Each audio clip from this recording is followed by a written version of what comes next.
shame. Faithful arts are my tools, that in your arms I'll play the game, to prove that love is meant for fools. To all my friends and with a grin, but now at last I realize, to your heart I surely win, but now I'm alone with my lies. Her laughing eyes, her loving smile, oh God, bring back those joyful times. To hold her close for a little while, bring back those days when she was mine.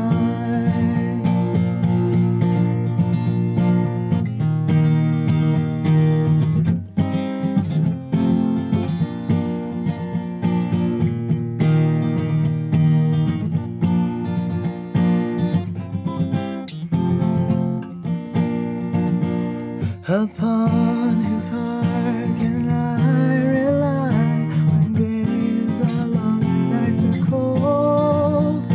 Who gives to me a loving smile, whose loving hands about to hold? My plans and schemes were not so wise, the broken heart I thought I'd see.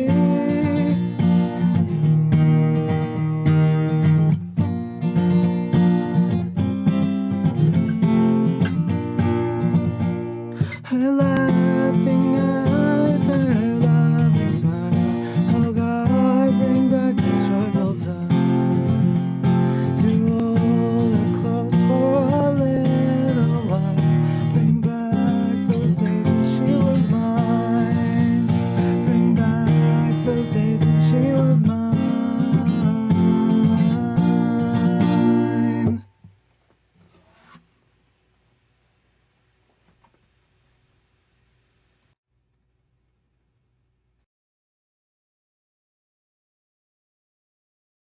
Hi.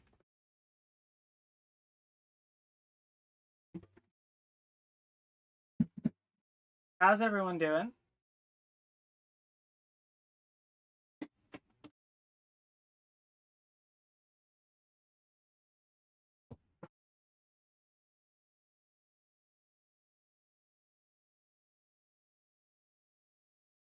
Love having technology issues right at the beginning of stream, and by technology issues I mean forgetting to turn my phone off.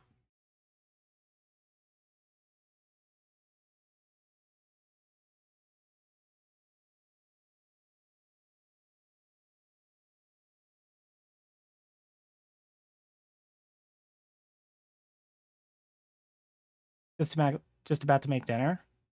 Awesome, awesome. What's for dinner? Can I have some?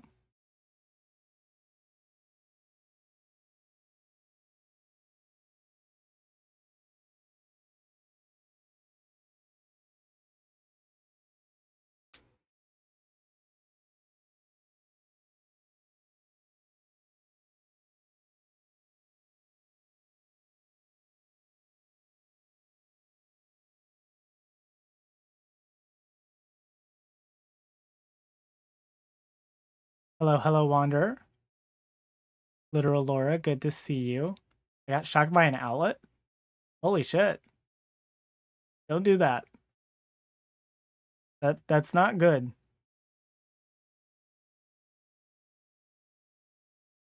Yeah, reminder to chat that if I get $550 in donos, I'll play all of New Vegas. I only need $250 to play New Vegas, but if you want me to play the DLCs, you gotta pay.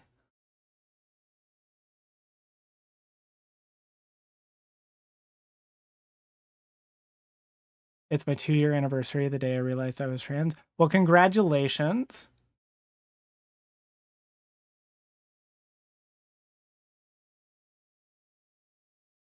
I would, but you can't send stuffed tomatoes over the internet. The internet may be a series of tubes, but they are very tiny. We can try, though. Stuffed tomatoes do actually sound pretty good. What are they stuffed with?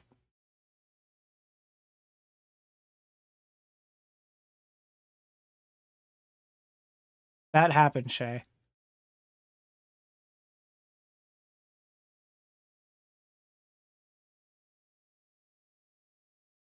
That is not going to happen, Naomi. I hate to burst your bubble. Hello, hello.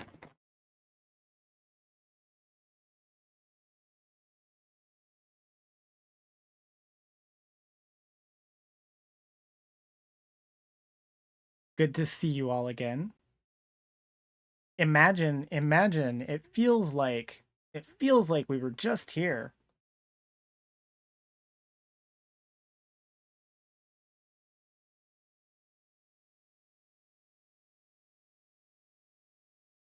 I had a day to rest.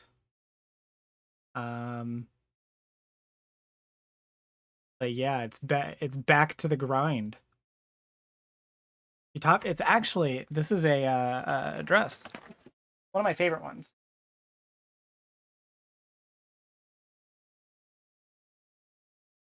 Rice and vegetable. Fair, Pluvius. Let's get this bread, gamers. True.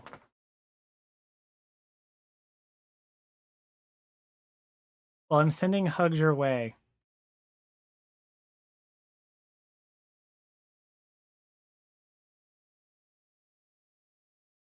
Oh, I'm very ADHD right now. Okay, I am like not reading. Yeah, I'm just not reading.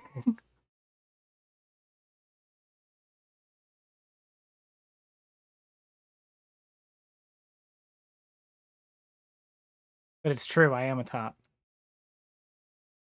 That was a lie. Are there ducks to entertain? Maybe. Hello, hello, Storm. Good to see you.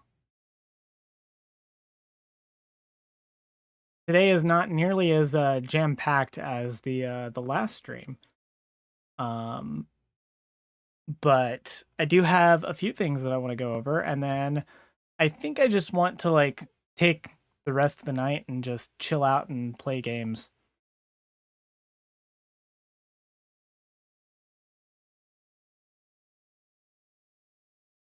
Why subtitles are so interesting to you. You get distracted so I get distracted really easily. I have been all over the place all day. I've been off my ADHD meds for a couple of days because I haven't had a refill. I'm definitely struggling to focus.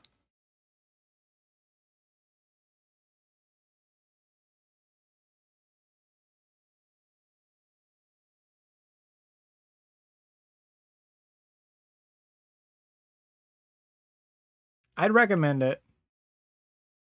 Although, to be perfectly fair, Storm, the thing that I will advocate for you to do, if you're like really serious about getting treatment for ADHD, like focus on the symptoms because that's what your doctor is supposed to be doing, is treating your symptoms. If you focus on talking to this is what I did because I didn't go through this entire process of like getting like 14,000 tests and going to a therapist and everything. Like my therapist told me that like every indication was that I had ADHD, and this was the advice that they gave me, which was to talk to my doctor about symptoms and about like, you know, what I needed. And the thing with ADHD is like this is the way to treat it, are ADHD meds. And so if you focus on these are the symptoms that I'm experiencing, and this is what I think I need as far as treatment, um, they they will just, I mean, they should at least just do it.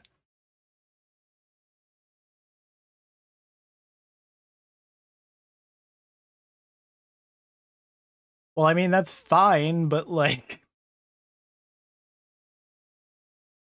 do not buy into the narrative that you need to have like 1,400 diagnoses in order to get treatment. You get treatment for symptoms, not diagnoses.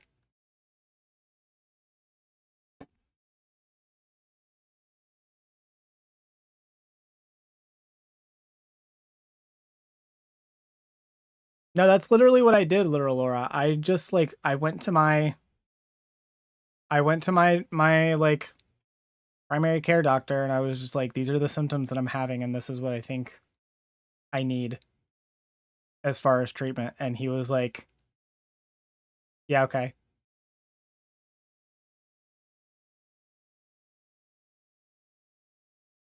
Like we talked about like it's not like he just like handed me a bottle of Adderall, but like we did talk about stuff and he did go through like concerns. Like I have a heart problem and there are like a myriad of other like medications that I'm on. So, you know, as far as that goes, like it was a conversation that we had to have and he wasn't willing to just like give me a super high dose or anything. Like he wanted to take it, you know, slow and start it off, but like it really was a very simple and quick conversation of like, yeah, I get really distracted easily. I have a hard time focusing. I can't like I have a lot of executive dysfunction at home and at work because of all of my like symptoms.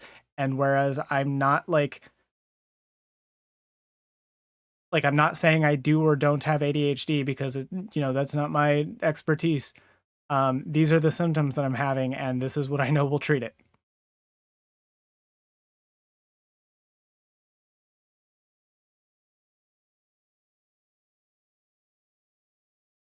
Yes, you should also start therapy soon. Just curious, at what age have you noticed your lack of concentration? I have always had an issue. Like, being perfectly honest, I could have very easily been like treated for ADHD as a child if somebody would have actually like taken the initiative. Um, it's just that I didn't realize that it was a problem and not something that was just like normal until I was like in my mid 20s, like 24, 25. And I still didn't actually like get any real treatment for it until last year.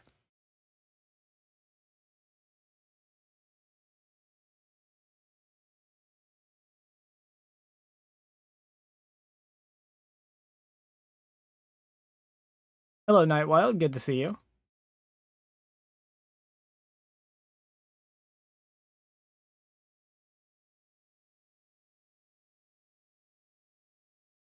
By the way, everyone like the stream. And also, consider donating.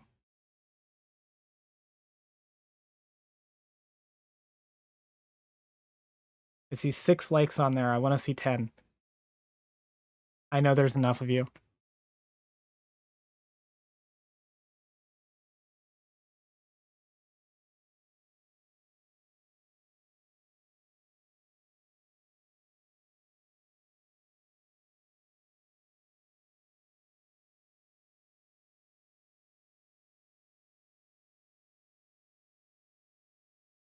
It's probably a combination of that and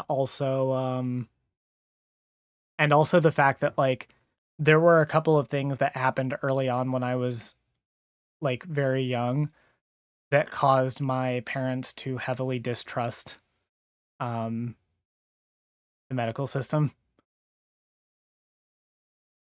And so yeah, I just didn't get treated for a lot of stuff for a while because admittedly some fuck ups on the part of some really bad psychiatrists and a school system.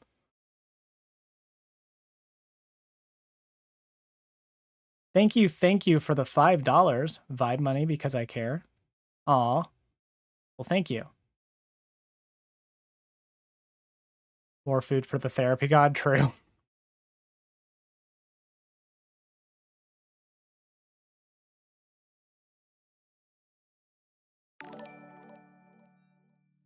I didn't get my stuff treated until high school. Yeah, yeah. I love getting my life together at 28. It's great.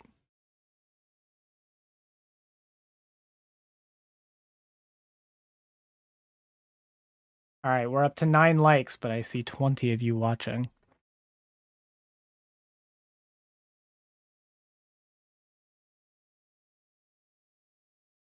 College years of rotating door for therapist. I had that for like I've been having that more recently.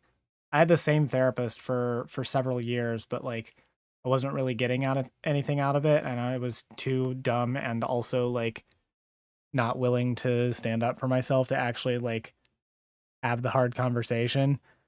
And now just like I'm trying to find something.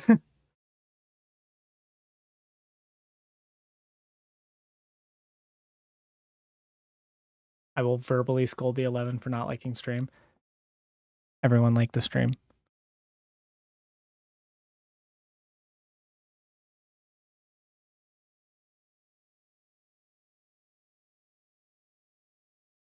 All right, let's do this. Let's just get right into it. All right, got a couple of things to talk about tonight.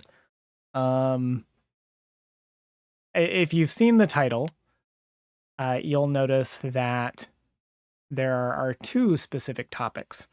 One of those topics is going to kind of be broken down a little bit, and the other one is kind of a continuation from last stream. But we'll just start with the discussion on mental health because I kind of want to get it out of the way. It's just something that bothers me. I don't know if it's going to be like a very, very long segment. I don't know if it's something that is going to be really all that like in depth. Mostly, I just kind of want to have a bit of a discussion conversation about the the stigma of personality disorders. Um, so like we can just do that.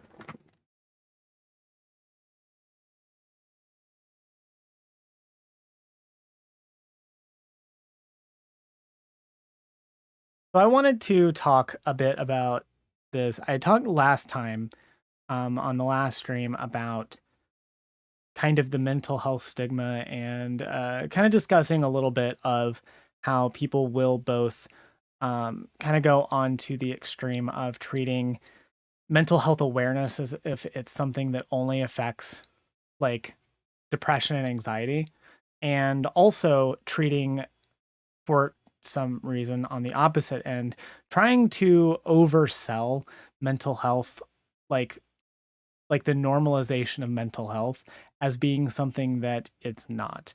And to kind of continue that discussion a little bit, I wanted to talk a little bit more about personality disorders and especially how this space kind of treats them, because it's kind of dog shit. Has anyone noticed? Because I have.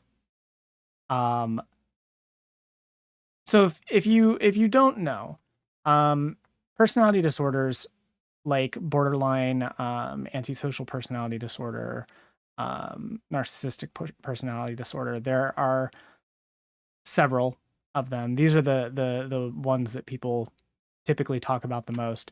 Um, have have some reputations, and some of those reputations are like somewhat deserved, and then some of them really aren't. You know, there are ways in which certain behavior, certain types of behavior that manifest within, you know, the common symptoms of personality disorders do. They're not great, you know, and it's not great to engage in them, and they are things that, you know, preferably we would want to work through.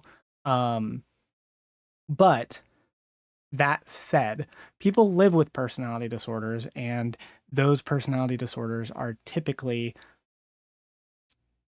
treated in this space um, with a very demonizing look.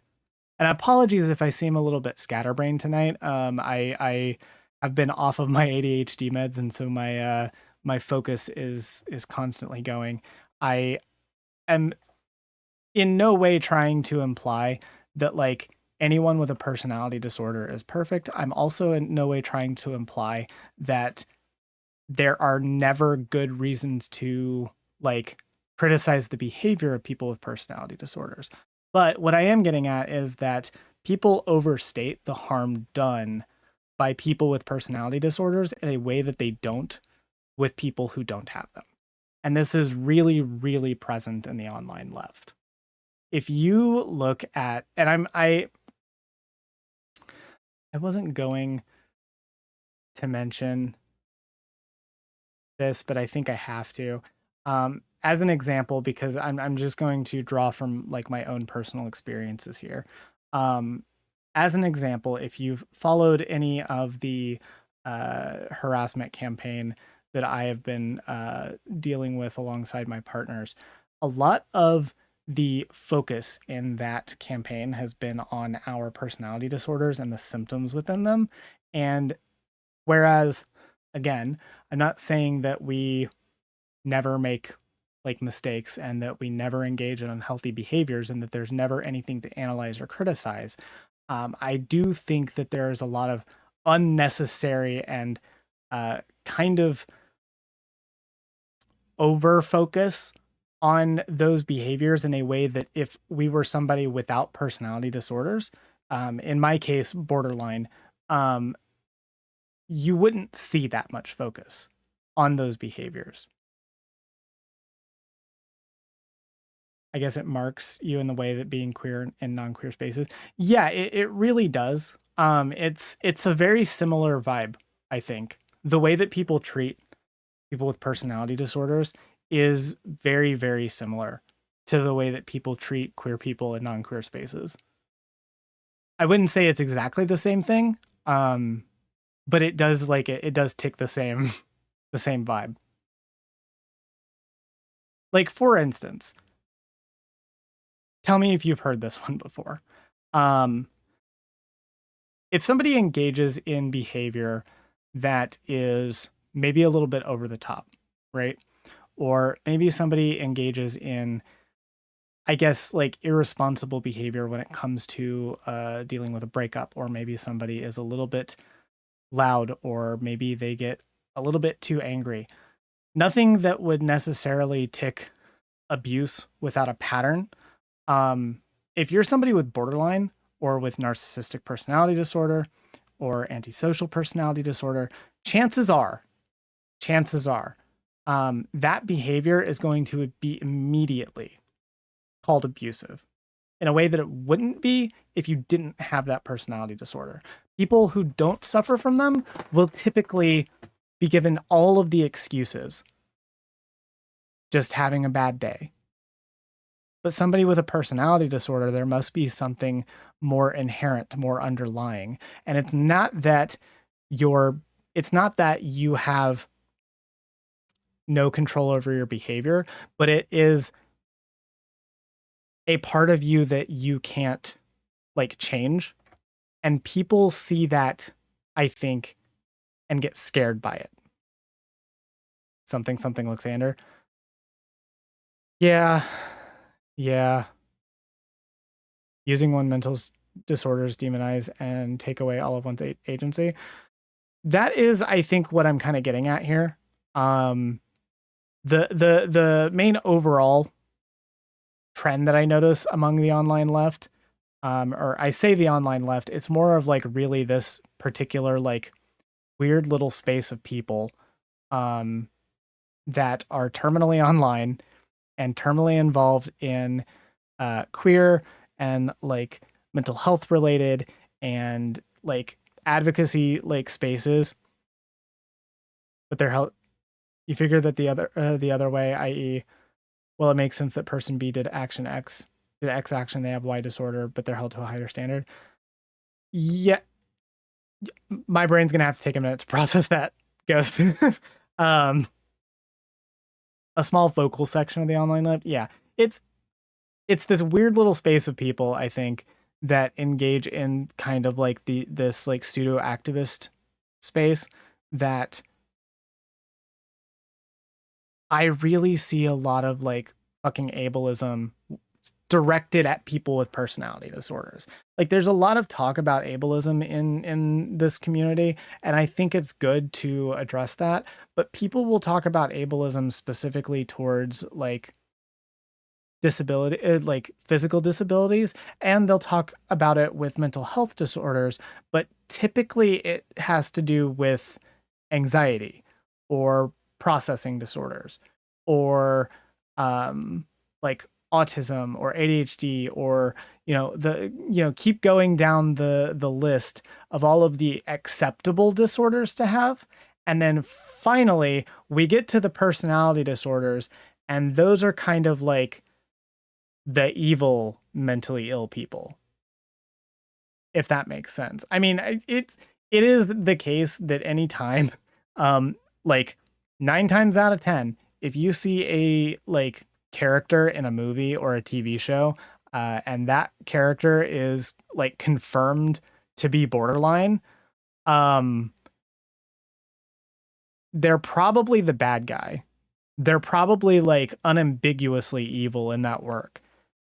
And that kind of representation, I think, does lead to people having this negative perception, and it causes people to act out towards people with personality disorders when they do things that really in any other context wouldn't be considered all that big of a deal, but it's just because they have the mental illness or because they are like act a little bit more erratically than someone would. Or in the case of us, like acting entirely normally how you would react in a situation like we were in, and then people run with it and just call you abusive or call you a piece of shit regardless, even though were they in the same situation they would have acted identically.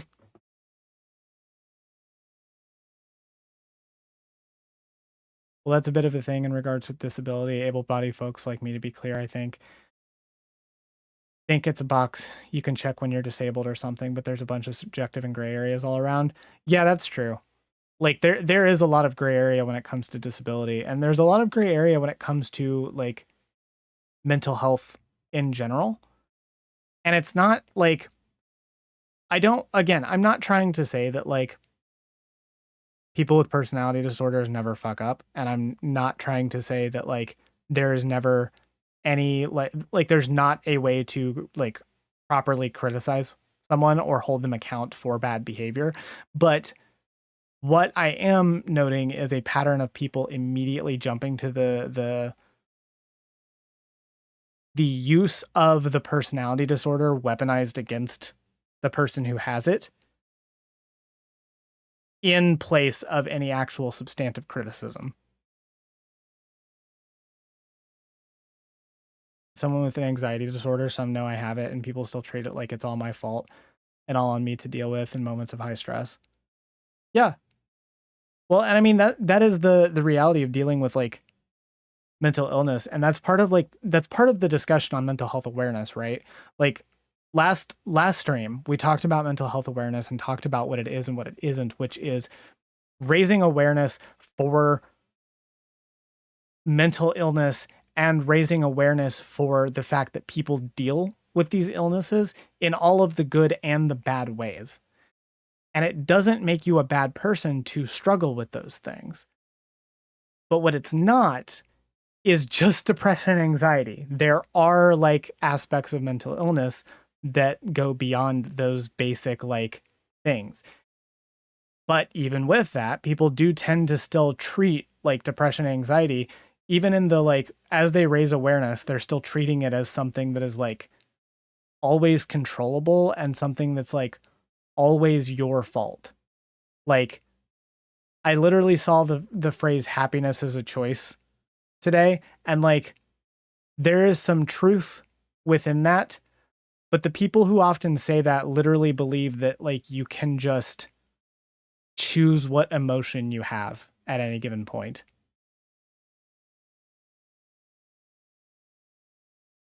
Like it is awful. I know that this has been kind of a scatterbrained segment, and honestly I'm fine with that because I think that the discussion around this is probably more valuable than anything that I could actually like really specifically say, like even if I had bullet points.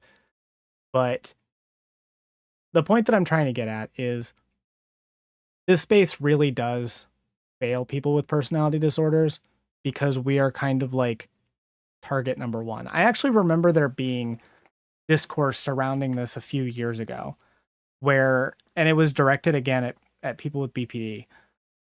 I remember there being discourse around this like several years ago where people were like talking on Twitter about like whether or not people with BPD are like inherently abusive or inherently like neglectful, or if they are like if they couldn't be trusted, or if they like were insane or whatever. And like I remember that discourse going nowhere because people who ostensibly are like on the side of like fighting for mental health awareness and fighting for, you know, the rights of people who have like stigma against them would jump on this bandwagon and would like legitimately take the stance that like if you have borderline you're like an abusive person because they knew someone with BPD that was like untreated. And rather than seeing that as like a tragedy, they saw it as like a personal failing of the person there. And maybe it could have been. You know, there are people with borderline who are aware of their behavior and they choose not to get treatment, and they can be abusive and they can be assholes. But statistically speaking, people with borderline are way more likely to be abused than they are to be the abuser. And I know I'm focusing on people with borderline, but like this you know, it transcends just people with borderline. It also applies to people with NPD, people with ASPD. Um, and I don't want to speak too much with authority on that because I don't like have those disorders, and don't live with those. But like if you are someone with narcissistic personality disorder, antisocial personality disorder, histrionic personality disorder, borderline personality, we can keep going down the list, right? 9 times out of 10, you are going to be treated like shit in this space because people will just assume. We should normalize the sentence, it's not anyone's fault, but it is your responsibility. Yeah, like I'm responsible for my behavior.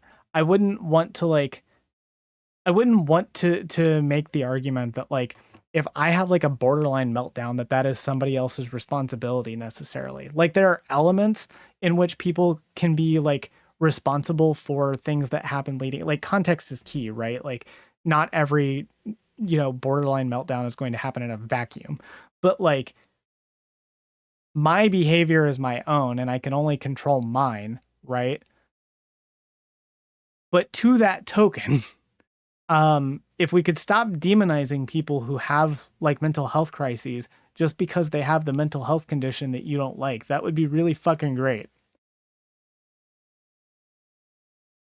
I can't even comprehend how someone who actually reads cannot understand. BPD, when you dumb it down, means someone has attachment issues. They can be clingy or terrifying of being abandoned.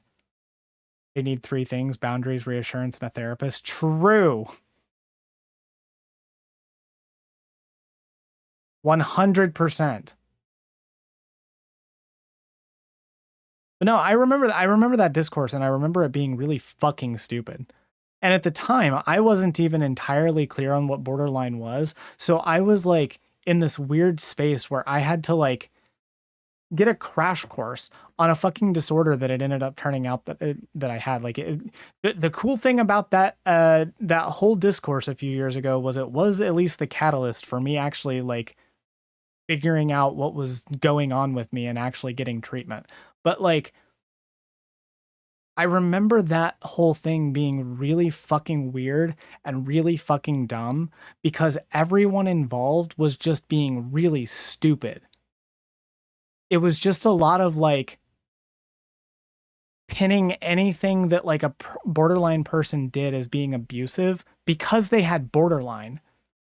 Like I saw several comments during that whole thing where it would be pointed out that the person would not hold this standard to somebody who didn't have borderline, and they would just outright admit it.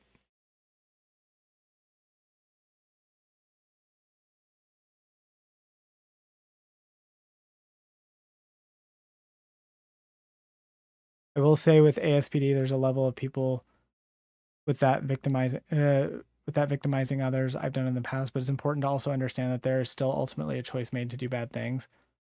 Yeah, I mean, the thing is like, and I this is what I meant at the beginning, is that like there are layers to where like some of the quote unquote like stigma against, or I guess not stigma, but like the reputation against certain like personality disorders, some of those like layers are justified because of like common traits or because of certain clusters of people who do these things. But also like it's worth noting that with a lot of these stuff, we are still learning a lot about how this stuff works, and we're still working on treatment for stuff. Like it is still a growing field. It is not like entirely settled science. And also like to that end, while there are people who do the bad things, right, and have those conditions, like that doesn't justify the stigma against people with it. And it also doesn't mean that people can't get treatment. Like these things don't go away, mind you, but you can get treatment, and you can like learn to live with things and learn to like adjust.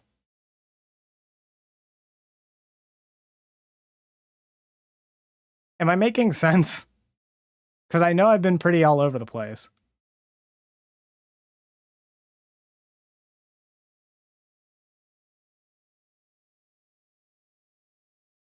I think you are? Okay. Good.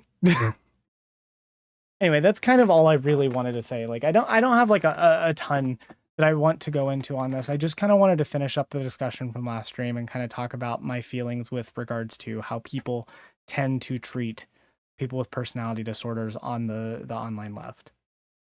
It really is just utter dog shit. I really don't have anything else to say. I guess we can just kind of like cut the segment here.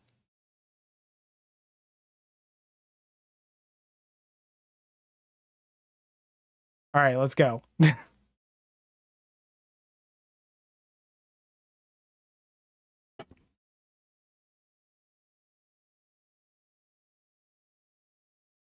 It is a really complicated topic, Storm. And not exactly one that I have like all of the mental fortitude to go into right now, given the fact like if I was like fully fucking medicated and had like a bullet pointed list, we could do like a really good segment about it. Maybe I will.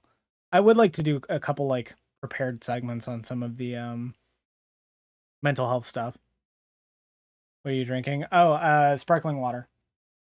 This is I think, yeah, it's Perrier, I guess. I never had it before. I just tried it like for no reason. It's okay.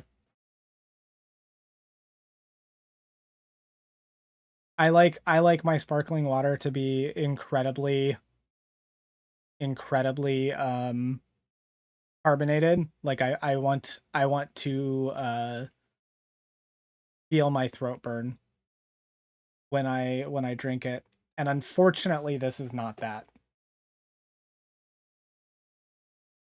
This is very lightly carbonated, which is not bad if that is something that you like. But if you are expecting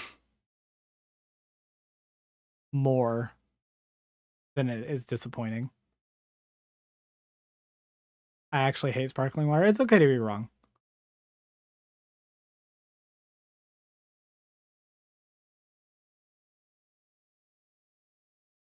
I now demand a 3-hour video essay as to why you hate sparkling water in order to validate your feelings. Otherwise, it's wrong.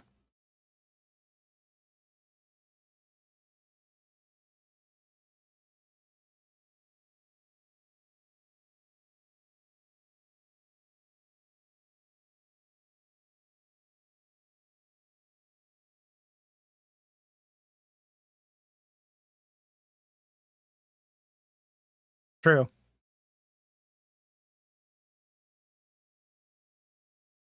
See, I had the opposite thing, Ghost. I was a really big soda drinker.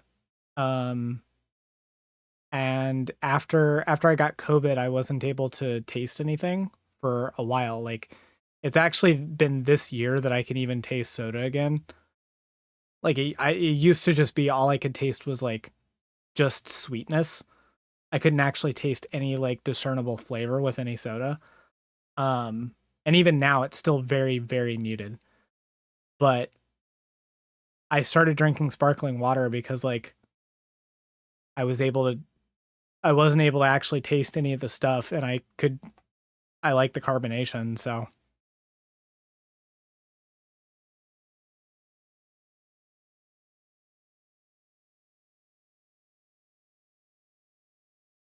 I'll make a 6-hour video essay of me saying I'm right over and over after saying sparkling water sucks.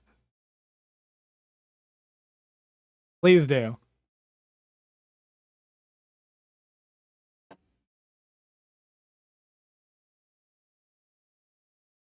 I just like it. It was actually really funny. I when I was in the hospital after bottom surgery, I was in the recovery room. Not the recovery room, but like my hospital room. And the day that they took the dressing off and came in to show me how to dilate and everything, um I had been there. It had been like 5 days. I'd had my parents bring me some sparkling water because I like missed having it. um the hospital food was not great, and they brought me like a pack of just plain LaCroix, and I was just drinking that, and the nurse that came in to help me like dilate saw this and was like, "Are you just raw dogging LaCroix right now? That's unhinged." I've never been burned harder in my life, by the way. None of you will ever burn me as hard as that nurse did.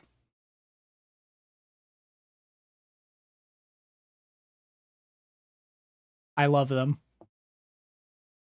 Like genuinely though. The that nurse was like fantastic. Raw dogging LaCroix. Yeah.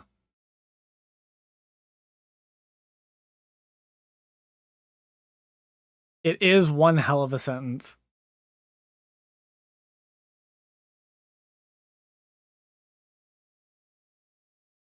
Are you taking that as a challenge?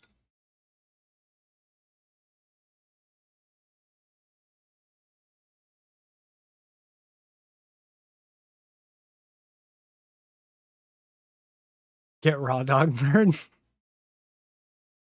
I would like to. God, will somebody please?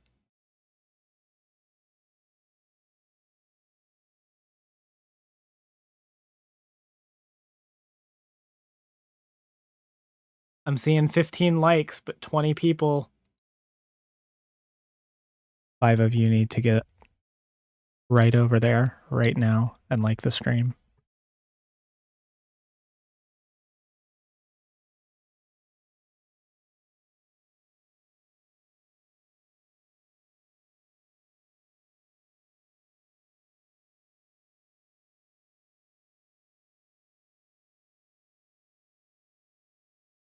There is something fitting about the nurse who is going to show you how to dilate so you do it wrong. True. Also, if you're enjoying the stream, consider donating. We have a nice little donation goal on stream right now. I need to update it because we got a $5 dono earlier.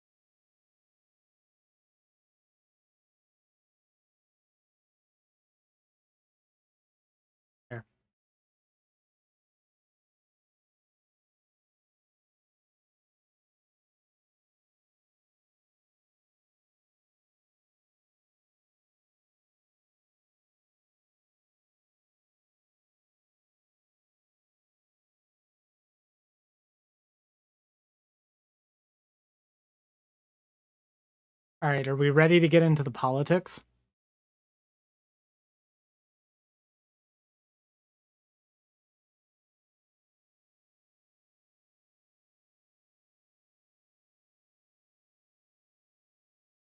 Okay.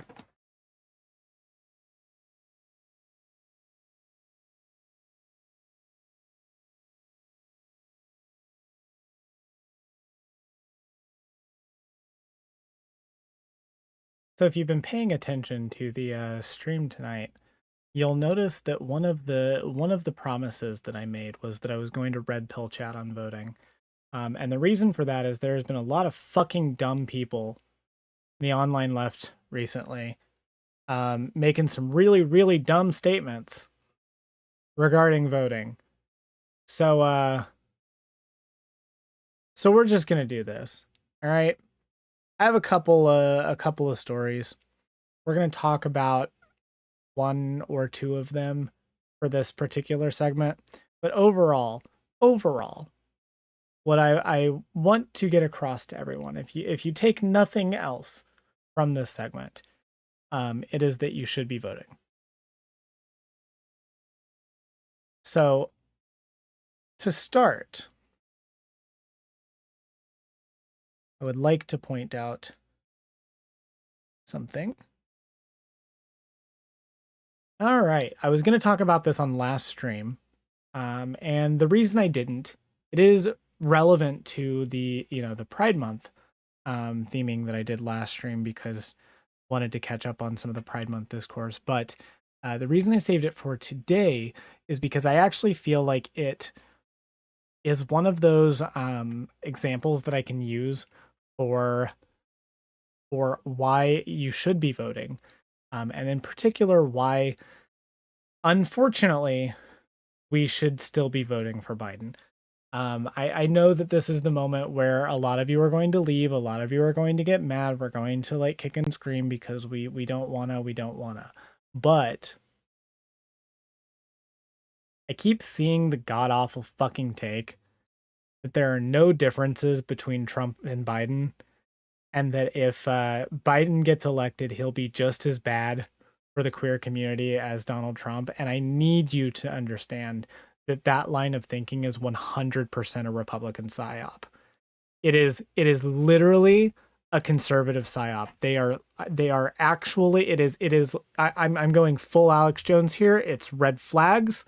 They're actors, they're crisis actors trying to convince you that Donald Trump and Joe Biden are exactly the same when it comes to the queer community, because this is 100% not true.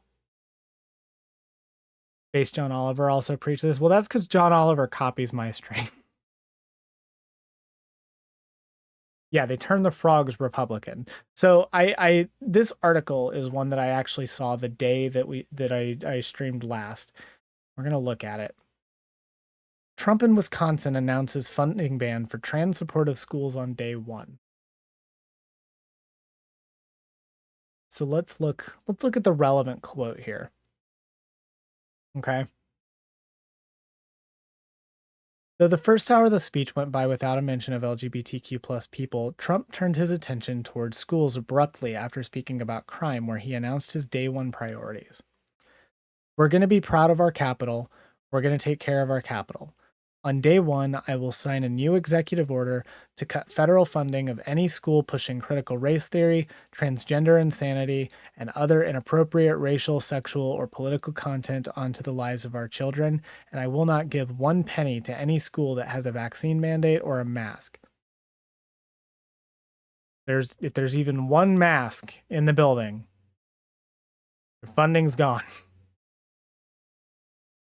I jest here.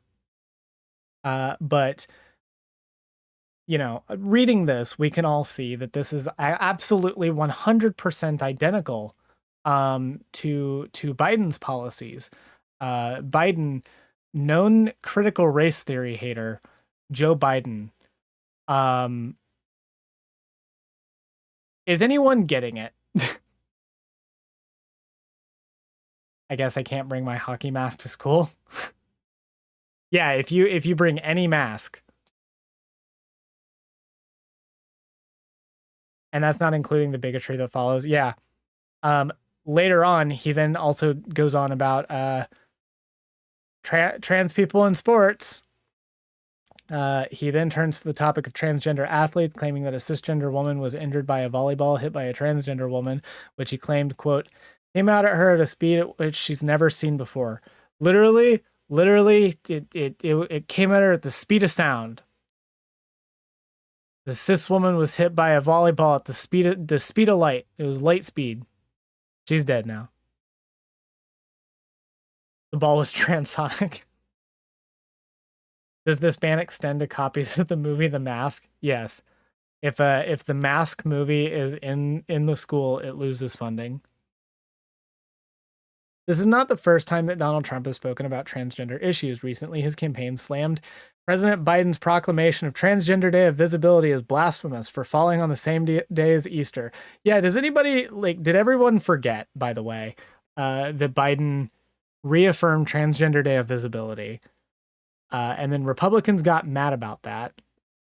These are the same people. They're the same, it's the same picture. This, oh my God, is that President Biden right there? These are the same people. There are no differences between these two candidates whatsoever when it comes to the queer community. They're exactly the same. If you elect Biden, he's going to do the exact same stuff as Donald Trump. Recently, at a rally in Michigan, he stated that his day one priorities included reversing Title IX protections for trans youth. Same candidate as Joe Biden. Same candidate, same person. They're the exact same. No differences. Nothing.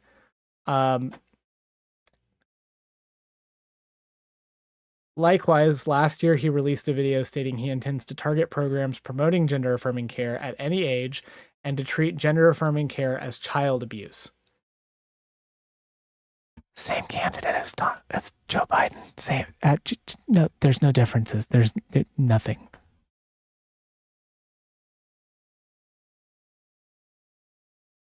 Are you getting it?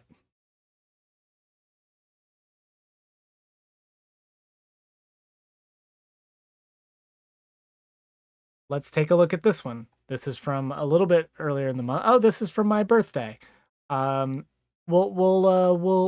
look at this. This is Trump's promises when it comes to the trans community.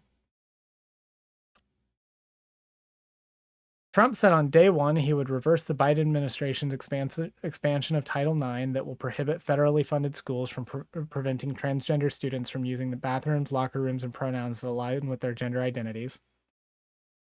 Trump told a crowd in Iowa in March that he would sign an executive order to cut federal funding for schools pushing critical race theory, transgender insanity, and other inappropriate racial, sexual, or political content on our children.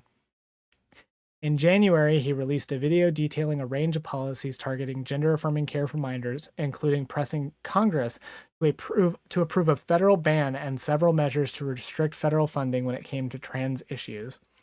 Trump said he would block doctors who provide gender-affirming care from Medicare and Medicaid, forbid federal agencies from actions to, quote, promote the concept of sex and gender transition at any age, and task the Justice Department with investigating the medical industry to see if they deliberately covered up horrific long-term side effects of sex transitions in order to get rich. In the video, Trump laid out additional plans for extending the restrictions to schools, promising severe consequences, including potential civil rights violations for educators who suggest to a child they could get trapped in the wrong body.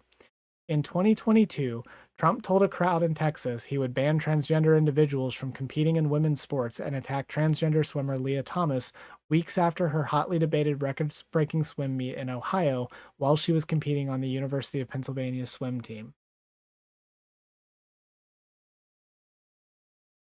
This is not even mentioning the fact that while Trump was president, he also did bar trans people from joining the military, something that Biden reversed.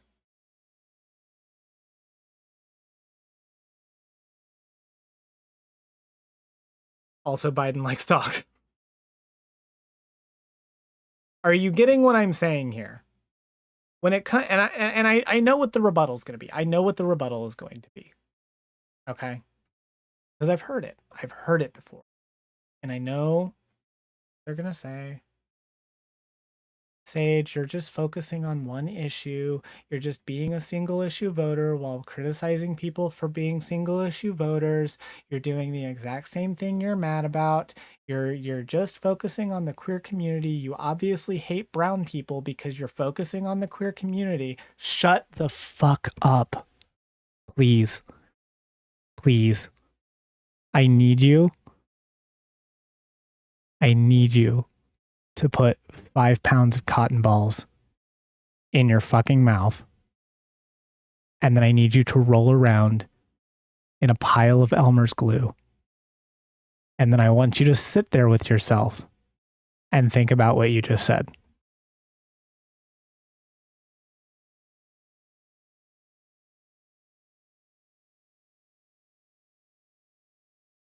But, you know,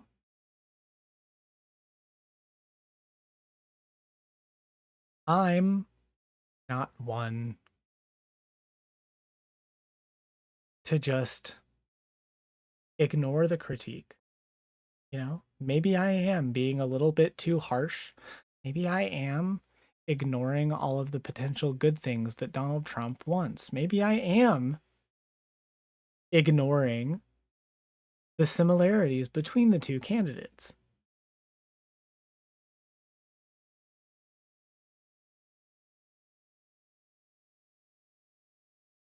Maybe it's not a good idea for me to just sit here and talk only about what Trump thinks on things.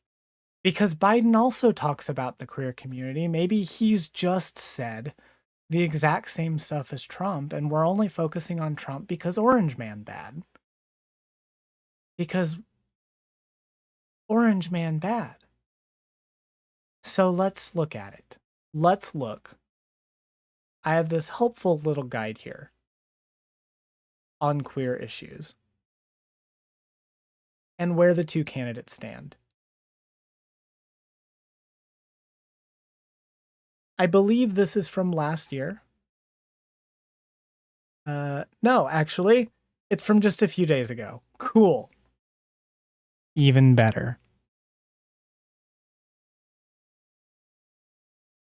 So let's take a look.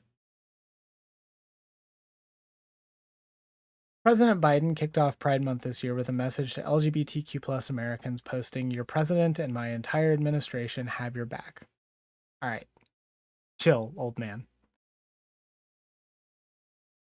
Former President Trump has been quiet on social media when it comes to LGBTQ issues and has railed against trans women's participation in sports at a recent campaign rally in Vegas. If it wasn't already clear, these top two presidential candidates hold distinct views on LGBTQ issues. So let's take a look. Throughout his presidency, Biden has used his office to express support for LGBTQ people, celebrate Transgender Day of Visibility and Pride Month, and regularly make social media calls about the issues LGBTQ+ people face. His administration has worked to establish anti-discrimination protections for sexual orientation and gender identity, as well as greater access to gender-affirming care. Trump's record includes dismantling discrimination protections and placing restrictions on transgender service members. LGBTQ+ issues were a small part of Trump's presidency, but his 2020 campaign included Trump Pride outreach targeting LGBTQ+ supporters. In 2020, Log Cabin Republicans, which represents LGBTQ+ conservatives, also known as the Leopards Eating My Face Party, endorsed him. The group cited Trump administration programs that address the ongoing HIV epidemic and a campaign to end worldwide criminalization of homosexuality. Trump also appointed the first openly gay cabinet secretary, Richard Grenell, who served as acting director of national intelligence. Although Trump has been more accepting on some LGBTQ+ issues than his Republican counterparts, most of his stances, especially regarding transgender Americans, stand in stark contrast to Biden's. So let's look at this. So here are some ostensibly some positive things. Trump did appoint the first openly gay cabinet secretary, Richard Grenell. That is good. This is just an article. We can look him up in a bit and see how decent of a pick that was. But I'm guessing if Trump appointed him, he probably was not serving the interests of the queer community. Though it is good that there has been at least any representation. So, you know, we take our small wins, I guess. Address the ongoing HIV epidemic.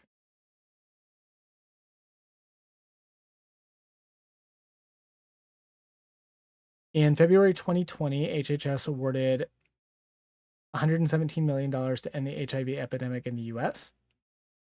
So this is good. It is a good thing. And a campaign to end worldwide criminalization of homosexuality. Now,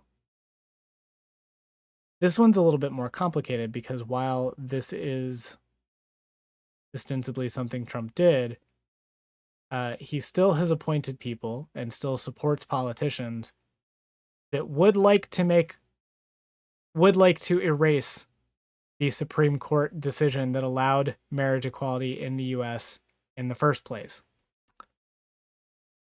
So you can say that some of the notes here, as far as Biden's positive traits, you know, expressing support, celebrating Trans Day of Visibility, making social media calls about the issues that we face, are kind of toothless. There are things that he can do without any effort, and they don't have any like tangible real world consequences on the queer community. I would agree with that to a point. There is a way in which the normalization of these things by having high level figures, you know, talk about them in a positive light does lead to positive outcomes. But I will agree that these things are not exactly like hard activism.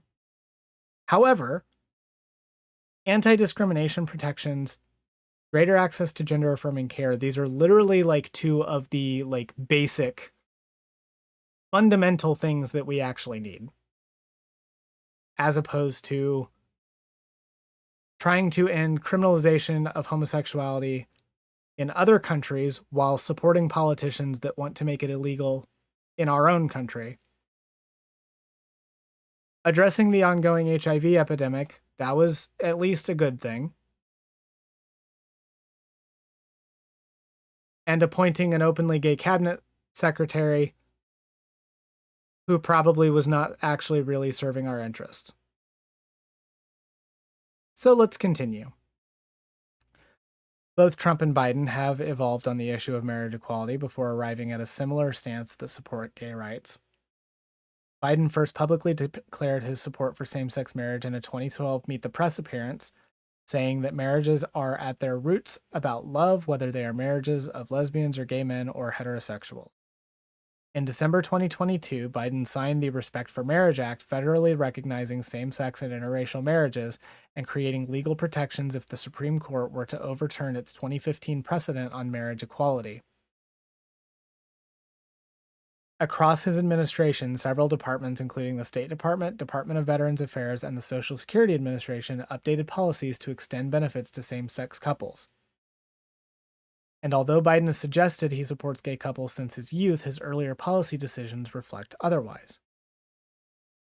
As a U.S. Senator, Biden voted in favor of the Defense of Marriage Act, which defined marriage as only between a man and a woman. In his 2008 vice presidential campaign, he expressed his support for equal benefits for same-sex couples, but not for legal marriage. In interviews prior to his... and by the way, I want to point out, people will look at this, and I see people do this all the time. They'll point out that Biden was not good on marriage equality in 1996 and 2008. I need to remind you all. It is the year of our Lord 2024. It is not 1996. It is also not 2008. Biden is supporting stuff now in 2022, signing the Respect for Marriage Act, creating legal protections if the Supreme Court were to overturn its precedent. Yeah, more than 30 years ago.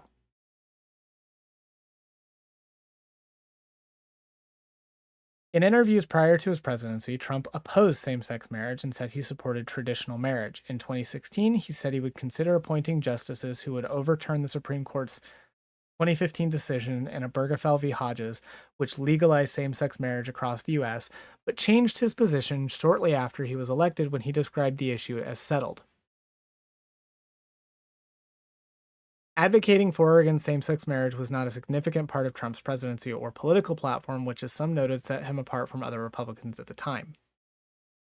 Now, let's point out, the fact that Trump is not an immediate threat to gay marriage in the sense that he's not openly trying to dismantle it should not fill you with confidence when he is literally appointing people who are. And yeah, even if it's a virtue signal now, it's still a good thing. And by the way, I would say this is not a virtue signal. I mean, it might be in like the literal sense of the word. But if we're just going based on the idea that the Biden administration is doing a thing just to garner support, this still has tangible effects. It's not like he's doing nothing.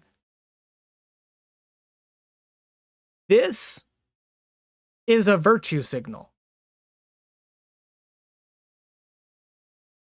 This is not. Please learn the difference. God, I am begging you, please learn the difference. Military members. I know we all love the military here. We're all just big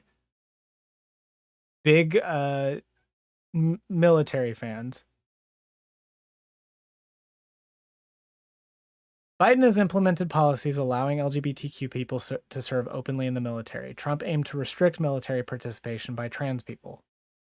In a July 2017 tweet, Trump declared that the United States government will not accept or allow transgender individuals to serve in any capacity in the U.S. military. This policy aimed to reverse a 2016 Obama-era policy allowing trans people to serve openly.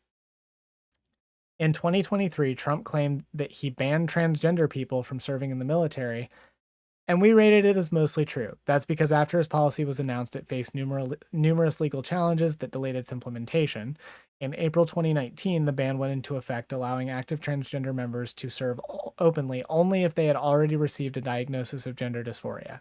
Active members who received a diagnosis after the policy's implementation date would have to serve under the sex assigned to them at birth, and people diagnosed with gender dysphoria or who had already undergone transition could not enlist.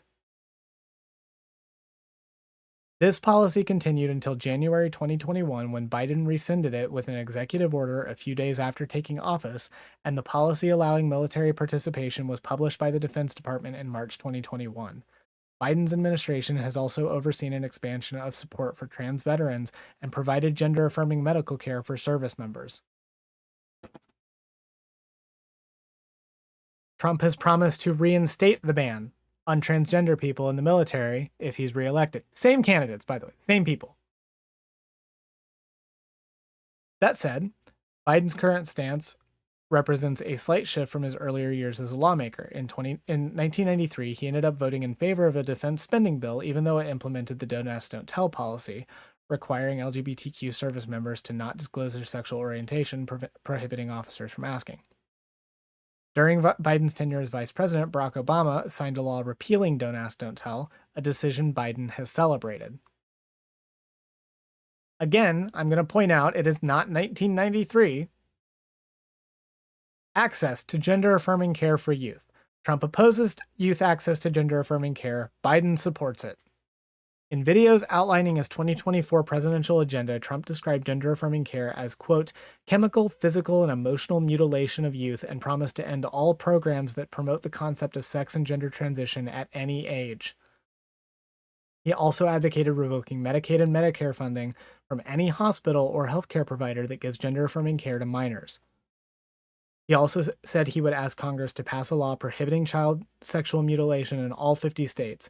This year, Congress entertained several bills to ban gender-affirming care for youth nationally, but none became law. Experts told PolitiFact that it is inaccurate to characterize gender-affirming surgeries as mutilation. Biden's administration has shown more support for youth access to gender-affirming care, most often expressed by cabinet members and spokespeople. In an executive order, Biden banned conversion therapy in federally funded programs, and the Justice Department sent a letter to all state attorneys general calling discriminatory the practice of restricting access to gender-affirming care. In March 2022, Biden released his own statement after Texas Governor Greg Abbott ordered state officials to launch child abuse investigations into reports of transgender kids receiving gender-affirming care. In it, Biden called for expanded access to gender-affirming care for trans youth and cited the support of most major medical organizations.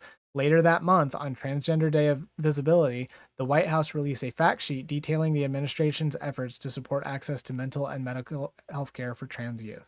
Something we can actually look at here, since we want to talk about what Biden actually did. Parents or caregivers who believe their child has been denied health care, including gender-affirming care on the basis of that child's gender identity, may file a complaint with OCR. Healthcare providers who believe that they are or have been unlawfully restricted from providing health care to a patient on the basis of that patient's gender identity may file a complaint with OCR.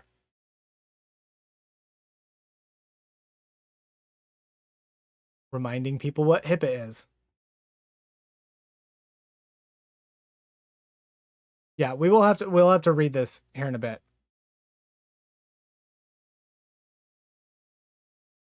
Addressing discrimination. Biden has urged federal agencies to implement greater anti-discrimination protections. Trump's administration was criticized as dismantling them. Shortly after Trump's inauguration, pages related to LGBTQ issues began disappearing from federal agency websites. In early 2017, Trump issued an executive order making Obama-era LGBTQ workplace discrimination rules more difficult to enforce, and the Education Department revoked guidance that required schools to let trans students use the bathroom of their choice. In 2019, the Trump-era Justice Department filed a Supreme Court brief arguing against the inclusion of sexual orientation and gender identity in the Title VII protections of the Civil Rights Act of 1964. It represented a departure from Trump's comments in a 2000 interview in which he said he supported amending the law to include sexual orientation. Many of Biden's policies have been a reversal of Trump's. On Biden's first day in office, he signed an executive order directing each federal agency to review and revise its policies to ensure they do not discriminate on the basis of gender identity or sexual orientation in light of a 2020 Supreme Court case. Several federal agencies responded, releasing guidance and in some cases formal regulations clarifying that sex discrimination includes discrimination based on gender identity and sexual orientation. Biden has also repeatedly called for the passage of the Equality Act, which would add protections specific to LGBTQ+ people to the Civil Rights Act. Biden has also spoken out against anti-LGBTQ+ violence. And you can see all of their sources down here. There's a ton of them. So, are we satisfied yet? Are we satisfied that Trump and Biden are in fact not the same when it comes to the queer community? They in fact will not be the same candidate on this issue. But Saige, you're still doing the single issue thing. You're still not talking about anything. What about Palestine? What about Palestine?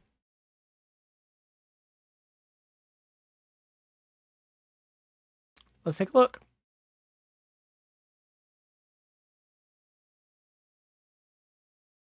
Let's take a look at their stances on non-queer issues, since I know some of you are not going to be satisfied with just the queer community. because I want to prove to you that this is not just me being a single issue voter.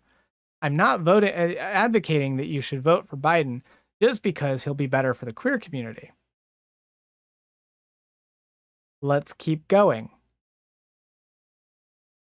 Abortion. Biden. The president has called for Congress to send him legislation that would codify in federal law the right to an abortion, which stood for nearly 50 years before being overturned by the Supreme Court, a Supreme Court that Donald Trump fucking appointed, by the way. He's also criticized statewide bans on abortion in Republican states and says he will veto any potential nationwide ban should one come to his desk. In the absence of legislation, his administration has taken narrower actions, such as proposals that would protect women who travel to obtain abortions and limit how law enforcement collects medical records. Trump. The former president often brags about appointing the Supreme Court justices who overturned Roe v. Wade, ending the constitutional right to an abortion.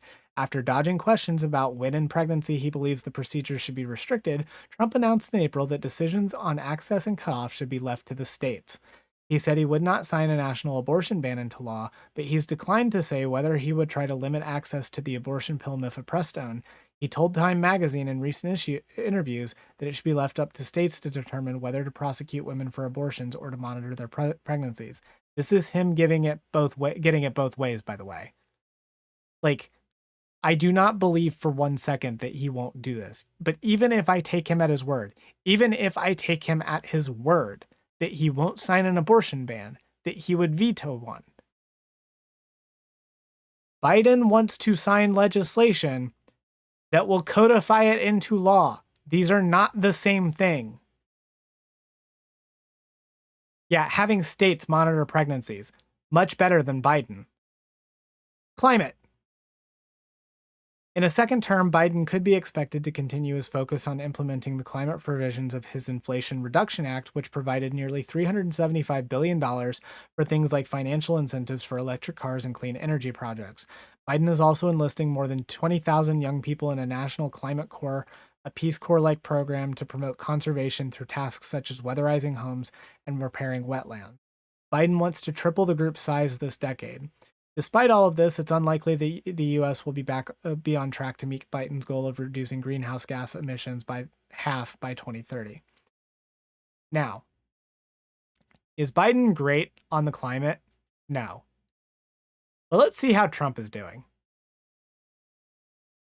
His mantra for one of his top priorities, drill baby drill. Trump, who in the past cast climate change as a hoax and harbors a particular disdain for wind power, says it's his goal for the U.S. to have the cheapest energy and electricity in the world. He'd increase oil drilling on public lands, offer tax breaks to oil, gas, and coal producers, speed up the approval of natural gas pipelines, and roll back the Biden administration's aggressive efforts to get people to switch to electric cars, which he argues have a place but shouldn't be forced on consumers. He has also pledged to re-exit the Paris Climate Accords, end wind subsidies, and eliminate regulations imposed and proposed by the Biden administration targeting energy-inefficient kinds of light bulbs, stoves, dishwashers, and shower heads. Say what you will, but undoing everything, undoing all of the kind of middling things that Biden has done is still worse than what Biden is trying to do. Democracy. Biden delivered his first campaign speech of 2024 near Valley Forge, Pennsylvania, where he spoke of George Washington's decision to step down as the leader of the Continental Army after American independence was won. During the January 5th speech, Biden said this year's presidential contest is all about whether U.S. democracy will survive, and he regularly condemns Trump's denial that he lost the 2020 general election. Biden has called the January 6, 2021 assault on the Capitol a day that we nearly lost America. Now, is this cringe? Yes. Is he correct? Unfortunately, also yes. Trump. The former president, who famously refused to accept his loss to Biden in 2020, has not committed to accepting the results this time. If everything's honest, he says, I'll gladly accept the results. Trump recently told the Milwaukee Journal-Sentinel. If it's not, you have to fight for the right of the country. He said he will pardon the January 6 defendants jailed for assaulting police officers and other crimes during the attack on the Capitol. He vows to overhaul the Justice Department and the FBI, quote, from the ground up aggrieved by the criminal charges the department has brought against him. He also promises to deploy the National Guard to cities such as Chicago that are struggling with violent crime and in response to protests, and has also vowed to appoint a special prosecutor to go after Biden. Same people. Federal government. The Biden administration is already taking steps to make it harder for any mass firings of civil servants to occur. In April, the Office of Personnel Management issued a new rule that would ban federal workers from being reclassified as political appointees or other at-will employees, which makes them easier to dismiss. That was in response to Schedule F, a 2020 executive order from Trump that reclassified tens of thousands of federal workers so they could be fired more easily. Trump. The former president vows an overhaul of the federal bureaucracy, which he has long blamed for stymieing his first-term agenda. Quote, I will totally obliterate the deep state. He's still doing that. He plans to reissue the Schedule F order stripping civil service protections. He'd then move to fire, quote, rogue bureaucrats, including those who, quote, weaponized our justice system and the warmongers and America last globalists in the deep state, the Pentagon, the State Department, and the National Security Industrial Complex. He's pledged to terminate the Education Department and wants to curtail the independence of regulatory agencies like the FCC. This is insane. Same people. Immigration. The president continues to advocate for the comprehensive immigration bill he introduced on his first day in office, which would grant an 8-year pathway to citizenship for immigrants in the U.S. without legal status, with a faster track for young immigrants living in the country illegally who were brought here as children. That legislation went nowhere in Congress.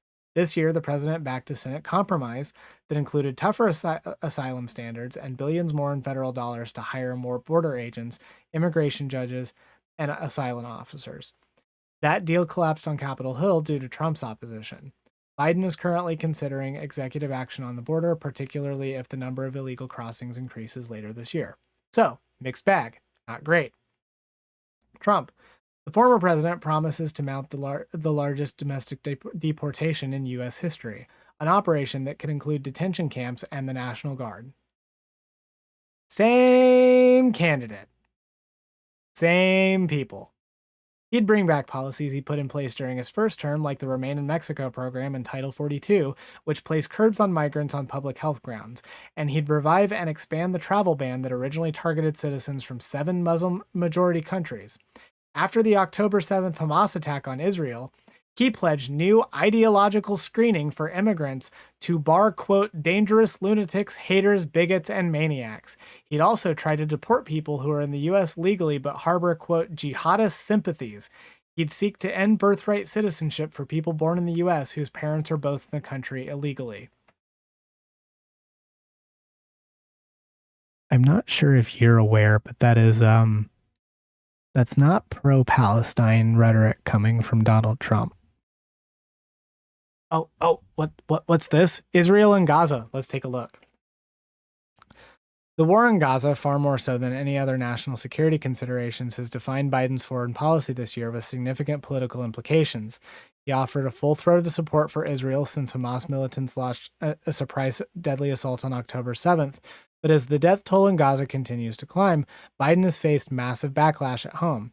His administration is working to broker a temporary ceasefire that would release some hostages held by Hamas, which would also allow for more humanitarian aid to enter the war-torn region. Biden also calls for a 2-state solution, which would have Israel existing alongside an independent Palestinian state.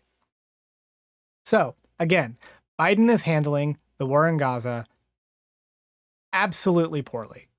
Like, he's not doing very good. And we're going to get into it a little bit later as to why this is kind of why his stuff regarding the war in Palestine is really not good. But I want to make it clear, he's not doing great here. This is not really good. It's good that he wants a ceasefire. It's good that he wants humanitarian aid. I would like to see him actually do it. Trump. The former president has expressed support for Israel's efforts to, quote, destroy Hamas, but he's also been critical of some of Israel's tactics. He says the country must finish the job quickly and get back to peace. By the way, what do you think finish the job quickly is referring to? It is not a ceasefire. He is literally saying that Palestine needs to be glassed. That's what he's advocating for. He has called for more aggressive responses to pro-Palestinian protests at college campuses and applauded police efforts to clear encampments. Trump also proposes to revoke the student visas of those who espouse anti-Semitic or anti-American views. Do you understand that these two are not the same on Palestine, and that Trump will be measurably worse? We just went over LGBT issues in detail, not going to do it. NATO, Ukraine, the war that everyone was really, really concerned about until a new one happened, and now nobody cares anymore. Because Ukrainians don't matter. Sorry, I'm not salty at all. For Biden, the president has spent much of his time rebuilding alliances unraveled by Trump, particularly NATO, a critical bulwark against Russian aggression. Since the onset of Russia's invasion of Ukraine, Biden has pledged unceasing support to Kyiv, and he made an unannounced visit there in February 2023 in a show of solidarity. His administration and Congress have sent tens of billions of dollars in military and other aid to Ukraine. The latest tranche of aid totaled $61 billion in weapons, ammunition, and other assistance, and is expected to last through this year. Continued U.S. assistance is critical, Biden says, because he argues that the Russian leader Vladimir Putin will not stop at invading Ukraine. Trump. The former president has repeatedly taken issue with U.S. aid to Ukraine and says he will continue to, quote, fundamentally reevaluate the mission and purpose of the NATO alliance if he returns to office. He has claimed, without explanation, that he will be able to end the war before his inauguration by bringing both sides to the negotiating table. His approach seems to hinge on Ukraine giving up at least some of its Russian-occupied territory in exchange for a ceasefire. On NATO, he has assailed member nations for years for failing to hit agreed-upon military spending targets. Trump drew alarms this year when he said that as president, he had warned leaders that he would not only refuse to defend nations that don't hit those targets, but would encourage Russia to do whatever the hell they want to countries that are delinquent. Same candidates. Tariffs. This might be the only thing that the people saying that Trump and Biden are identical have going for them. This is where Biden and his protectionist tendencies and a continued appeal to working-class voters have some similarities with Trump. Biden is calling for a tripling of tariffs on Chinese steel, a move that would shield U.S. producers from cheaper imports. The current tariff rate is 7.5% for both steel and aluminum, but Biden wants that to go to 25%. Biden has also said he opposes the proposed acquisition of U.S. steel by Japan's Nippon Steel because it is, quote, vital for it to remain an American steel company that is domestically owned and operated. Trump.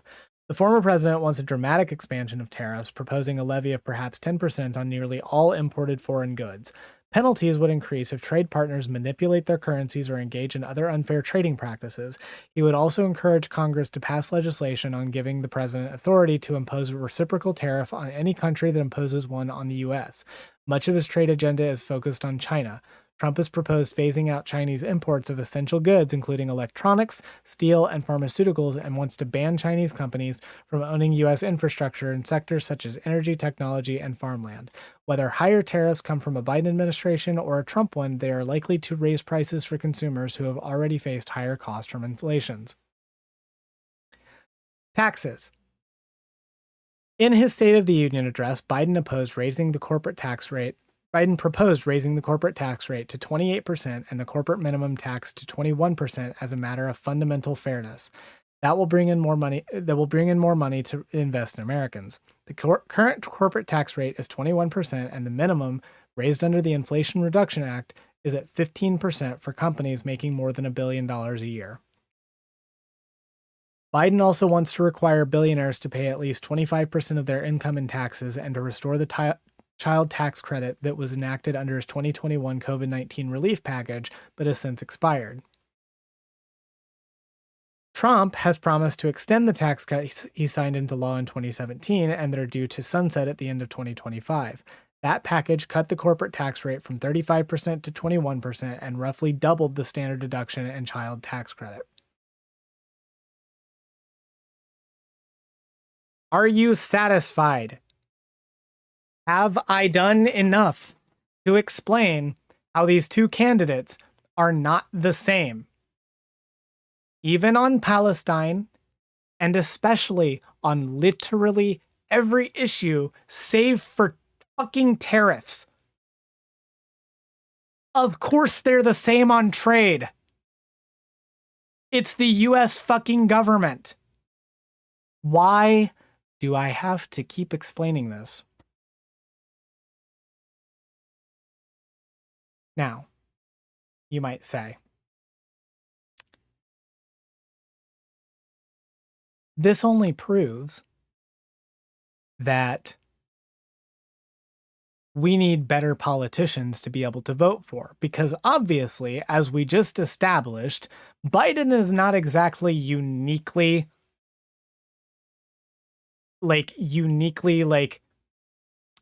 great. He's not amazing.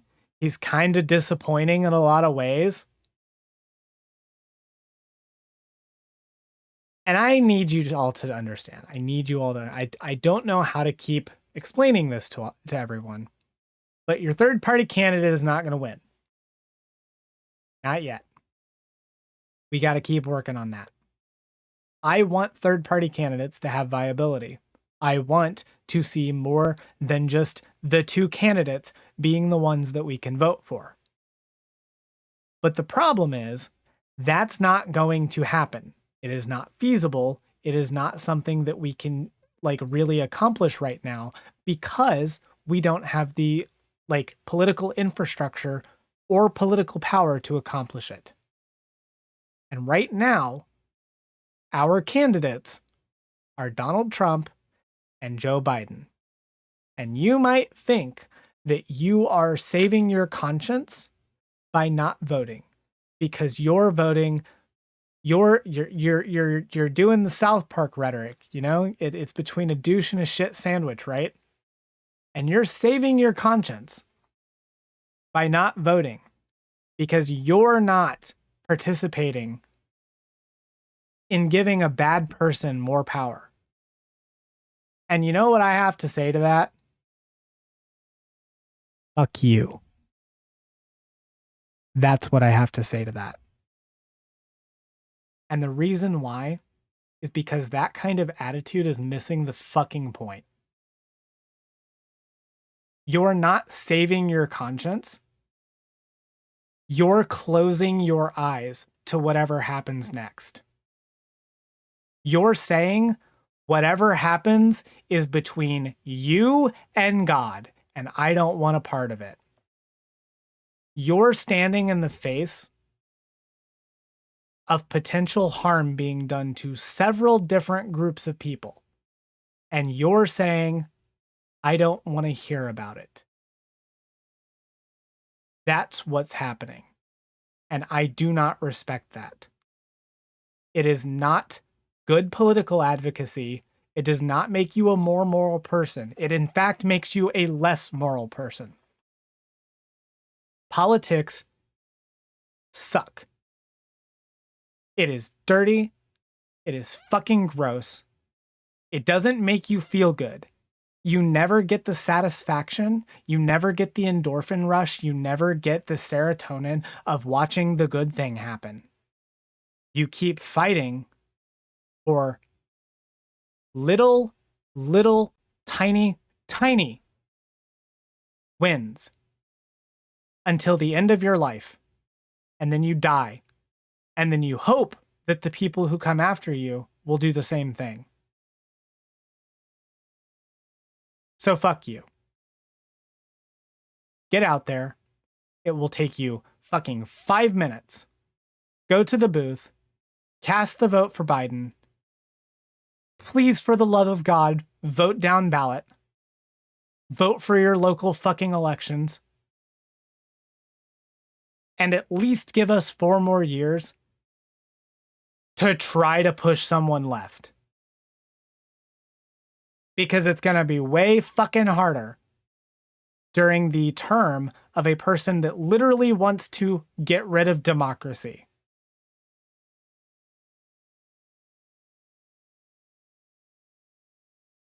All of you who engage in this anti-electoralist bullshit are actually, to me, worse than conservatives, because at least they fucking believe something. You guys don't seem to believe anything except that you don't want to participate. But you want to speak a lot of shit about something that you don't actually want to affect change on. Fuck off.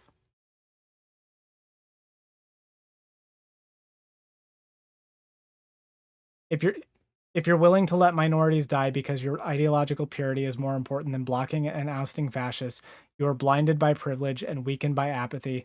You are a coward and are beneath contempt. Yeah, evergreen fucking tweet from Wanderer. Absolutely fucking true. Based Wanderer.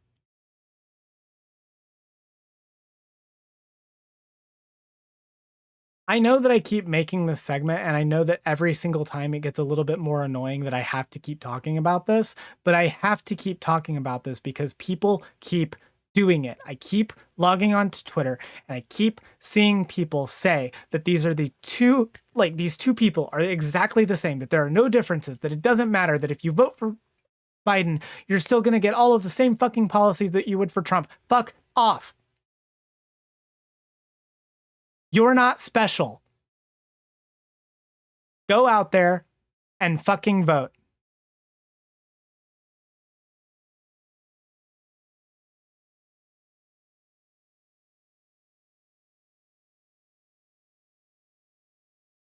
My vote doesn't matter because blah blah gerrymandering. Yeah, I don't care. I actually don't care. I don't care if your vote literally technically doesn't matter. Do it anyway. Do it anyway. Build up the fucking habit. Because here's the thing. It's not just the national elections that matter. We're going to talk a little bit later about local elections and about why it's so important to get involved in those. But I need you to understand that this is just one aspect. We're just talking about the national elections because that's what people seem to like care about publicly. But not participating in voting is also fucking over your local communities, which for people who seem to care about mutual aid, don't seem to give a fuck about.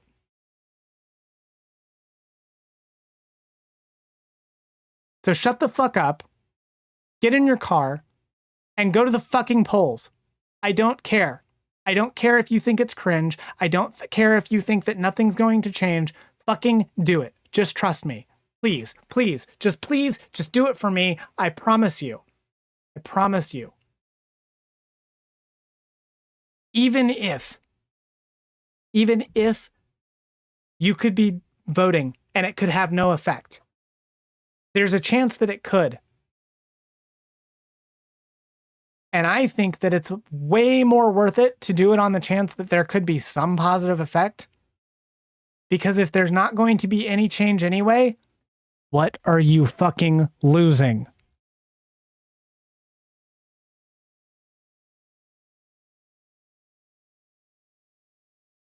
Yeah, Texas is almost blue, even with all the electoral BS. People are waking up. People are moving to the left. You just have to get them out there. And as Ghost correctly says in chat, it is incredibly easy to vote right now because of mail-in voting. It is so easy. I haven't been to a physical polling station in like 5 years because I just mail-in vote.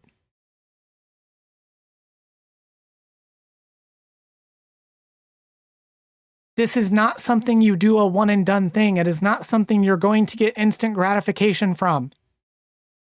Get it out of your head that anything that you do is going to instantly have a positive or negative consequence. You are likely going to see these effects over time.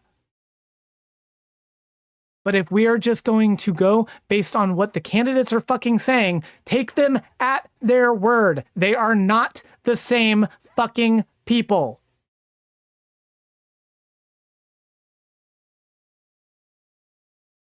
Now just do me a favor. Log off. Go touch some grass. Go get laid. Go do something. And then go vote, please.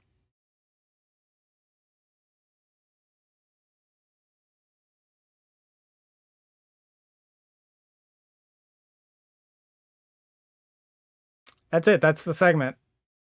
Go team.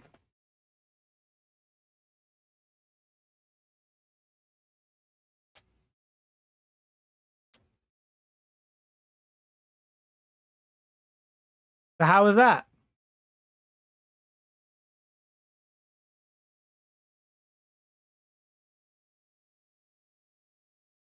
Oh, we never read the Biden article. It's fine.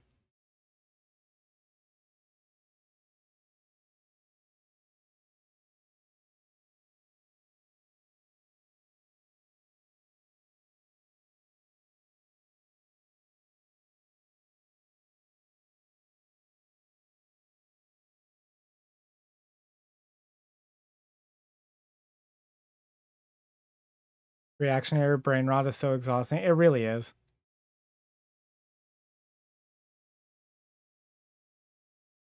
Starm? Can I hope pill you for a second?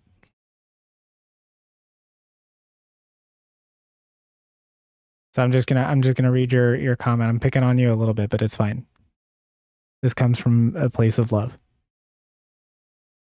I've grown so doomer over the election. I don't know how I'm still mentally stable with how hard this triggers my anxiety. It is 100% perfectly valid for you to feel anxiety over the election. I feel anxiety over the election.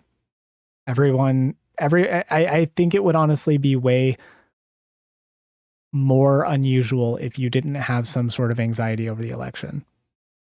But what I want to instill in you, that anxiety is right now useful in the sense of giving you a place to start with understanding a threat. Now, what you can do with that is to channel it into something positive and channel it into something productive. And we're actually about to talk about what you can do with that. But just remember, as much as that anxiety is valid, there is no shame in taking a break. This stuff is difficult, and you do not have to just constantly suffer in your anxiety. Thank you, Pluvius, for the 5 gifted subs. I guess gifted memberships. To Shay, Akira, Nightwild, Colin, Esmond M. Thank you so much. I really, really deeply appreciate it.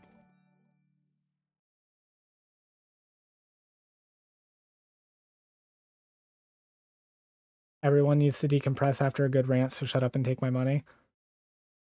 I really do have the best community. Y'all are so great.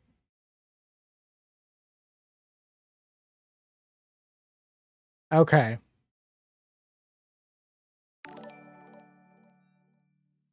Thank you, Van Radis, for the $2 for the super sticker.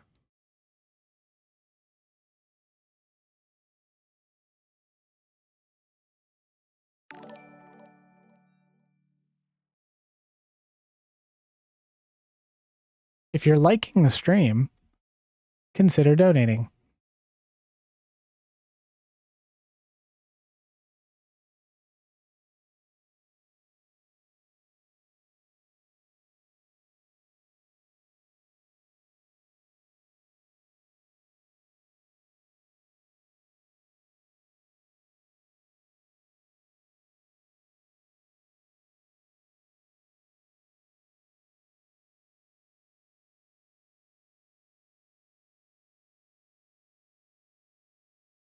go ahead and get the thing stated.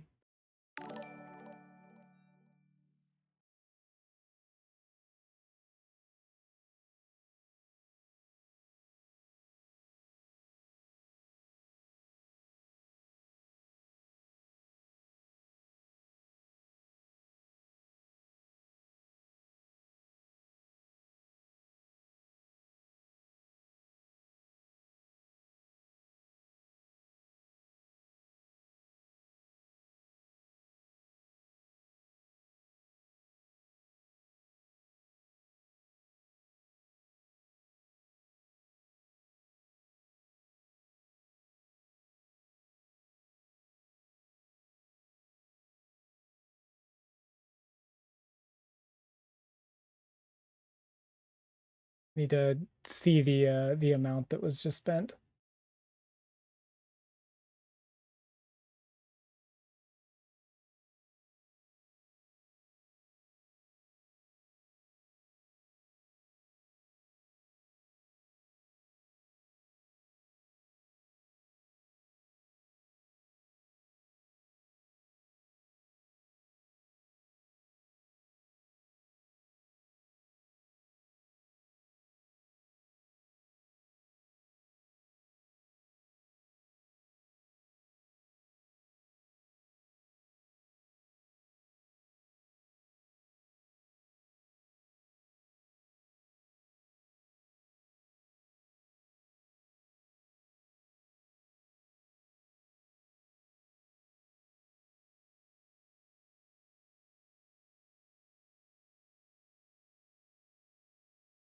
All right, there we go.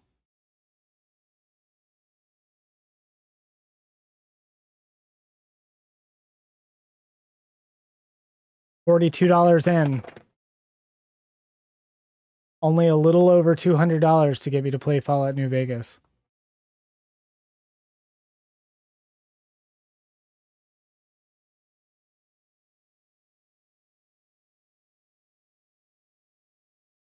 You're going to make Naomi very happy.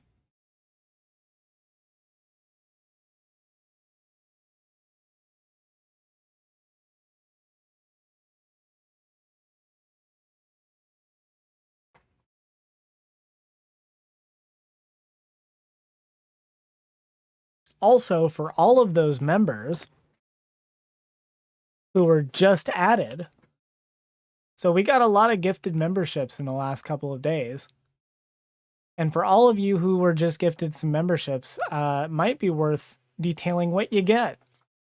For one, you get these cute little emotes, and we might actually be able to add some more now. Like this polyamorous heart that I actually designed.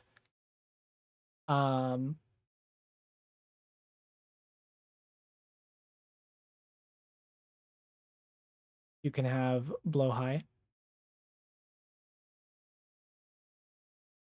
You also get access to videos, stream the edited segments that I do. You actually get access to those early. And that includes shorts. This is the same, by the way, if you're on Patreon. If you have the requisite same tier on Patreon, you also get access to videos early, usually about a day. And in fact, I actually just posted an edited segment from the last stream, our Vivian segment, edited by the lovely hunter.me. And right now, members of the Meow Ricano tiers can actually see them. Currently, you can watch that a day early. It'll premiere tomorrow for everyone else. So if you want to be able to see videos a little bit early whenever they're finished, consider becoming a member or becoming a patron.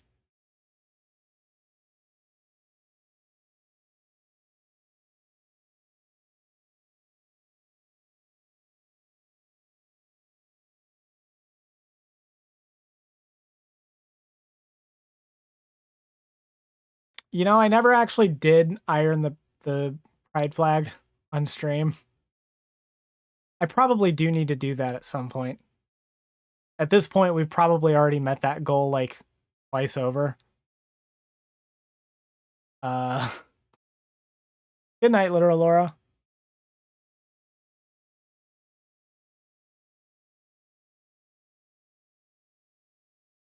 Yeah, ironing stream. I will have to find an ironing board and an iron.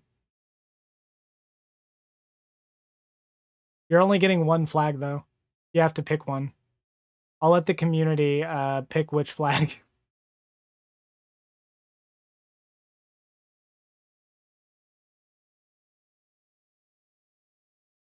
Cat made outfit and everything. Yeah, we never actually did that one either. I was actually planning on doing that one as like a special thing, and then like all of the harassment bullshit got in the way. So I guess I'll just combine it, and I will get the cat made outfit and iron the flags on stream. I'm gonna have to get some nipple pasties though, because you can definitely see through that outfit. Table with towel over it works as an ironing board. Yeah, I could. I also have to like work with the space that I have. If it's not apparent, I live in a 10 by 10 area. Swear you already did. So I did a cat girl stream. I didn't do the cat maid stream. Which honestly, it would be fun to do that again too. Maybe I'll do that for like a holiday or something. All right. Let's go into the other stuff that I wanted to do. The other segment.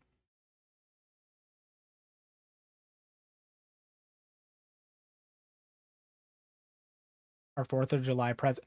Yes, yeah, maybe that's what I'll do. A 4th of July. Or actually, okay, how would you like this? I don't know if I'll be able to swing it because like I said, I am going back to work on Monday, and I do work a full-time job. So I may or may not have the time and or energy to be able to make it happen. But so there is going to be a presidential debate next week. And I don't know if I can watch it without getting demonetized or like getting a copyright strike, but we might be able to have like the audio on the background or something. I'm not sure. But what if we do the presidential debate stream, react to that while wearing the cat maid outfit? Just because I think it would be more boring otherwise.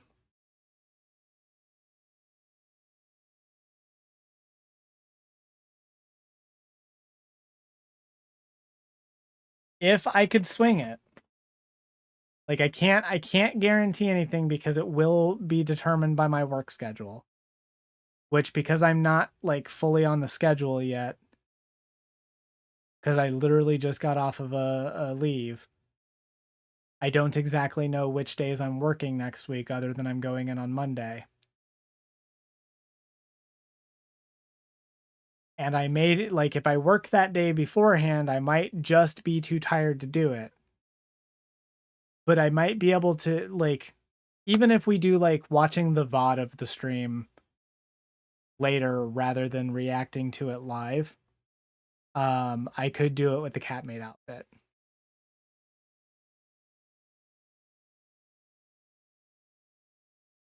Some people are streaming it on YouTube. Well, the thing is like it's gonna be streamed. It's gonna be CNN doing the debate, and they might copyright strike. I don't know. And I realize that I'm probably not like the only person that would be doing it. I understand that like likely Vosh and other like streamers in the space would probably be doing something similar. So I understand that like not everyone is going to be wanting to watch my stream because, yeah, like whenever they're all live, it does take viewers, which is why I super appreciate everyone who comes to this stream instead.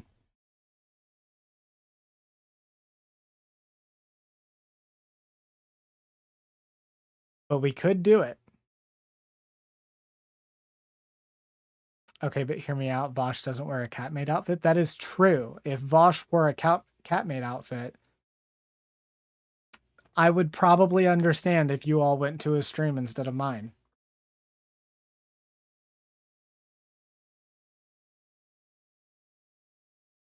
But if you like the idea, I will try to make it work. I literally like will try to Vosh if you were good.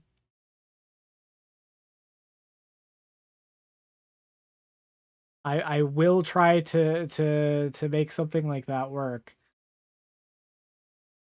I believe, let me check. The presidential debate next week is on, I think it's on the 28th or the 29th, or the 27th or the 28th. Let's find out.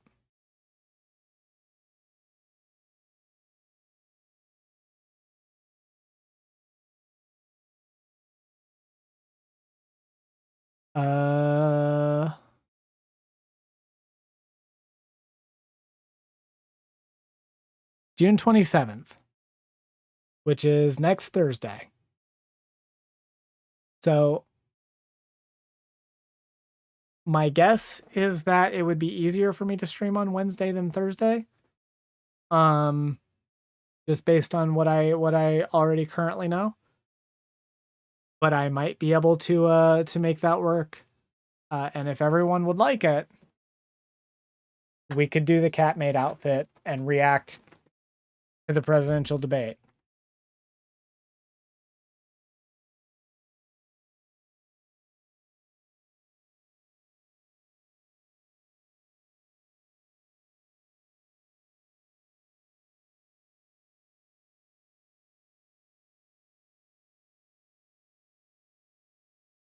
The base cat-made versus the version Voosh streamer. True.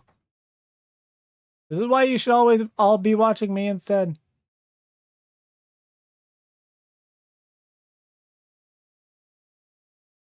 Instead of my clones.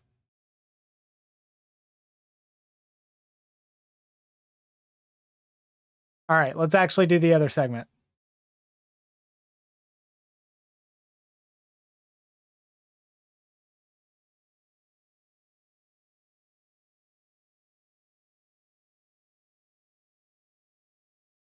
So I just did a segment talking about why you should vote. And I'm going to stand by that segment.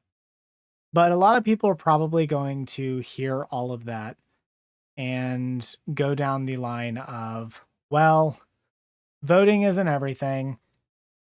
You think that all you should do is vote, and voting is just going to be the only thing that you do, and it doesn't solve anything, blah, blah, blah. I don't care. Fuck off. No, it is not everything. No, it is not the only thing that you should do. And I say that a lot, but right now I want to talk a little bit about what actually I do think that you should do.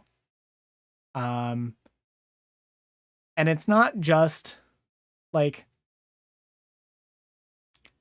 there are a lot of different angles, and I'm going to talk about this from the perspective of somebody who is engaged in political activity in the past. But I would like to note that if you don't want to get directly involved in like the electoral process, there are other things that you can do. Protesting is a form of activism. It is good. You should protest when it comes to things. If you are engaging in like talking to people about like radical ideas is a good thing. Posting is praxis in its own way. It's not everything, and it's not the only thing that you should be doing. Like, you should be doing more than just posting, but you know, getting the word out about specific ideas is a good thing. But I do want to talk about this from the perspective of somebody who has been involved in the political process. I know I've talked about in the past how I've like ran a political campaign before. Now I will stress to you, it was a very small one. It was for a local office, and it was not successful ultimately. Not that I necessarily thought that it would be, and not that I was necessarily expecting anything from it. I more so was engaging for the purpose of ensuring that the narrative in my like local area was being challenged.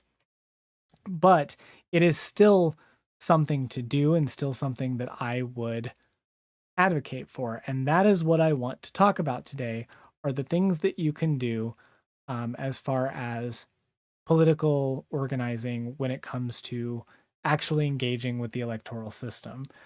Because we can all engage outside of the electoral system, and we should be doing that. Again, protesting is good, posting is good, mutual aid is good. Please do all of those things. But a lot of people don't get involved directly in the electoral process, and I think that we need more people doing so. And the reason for that is we have the system whether we like it or not, and the more people that we have engaging in the political system, especially the more people with our fucking views and our like identities, the better.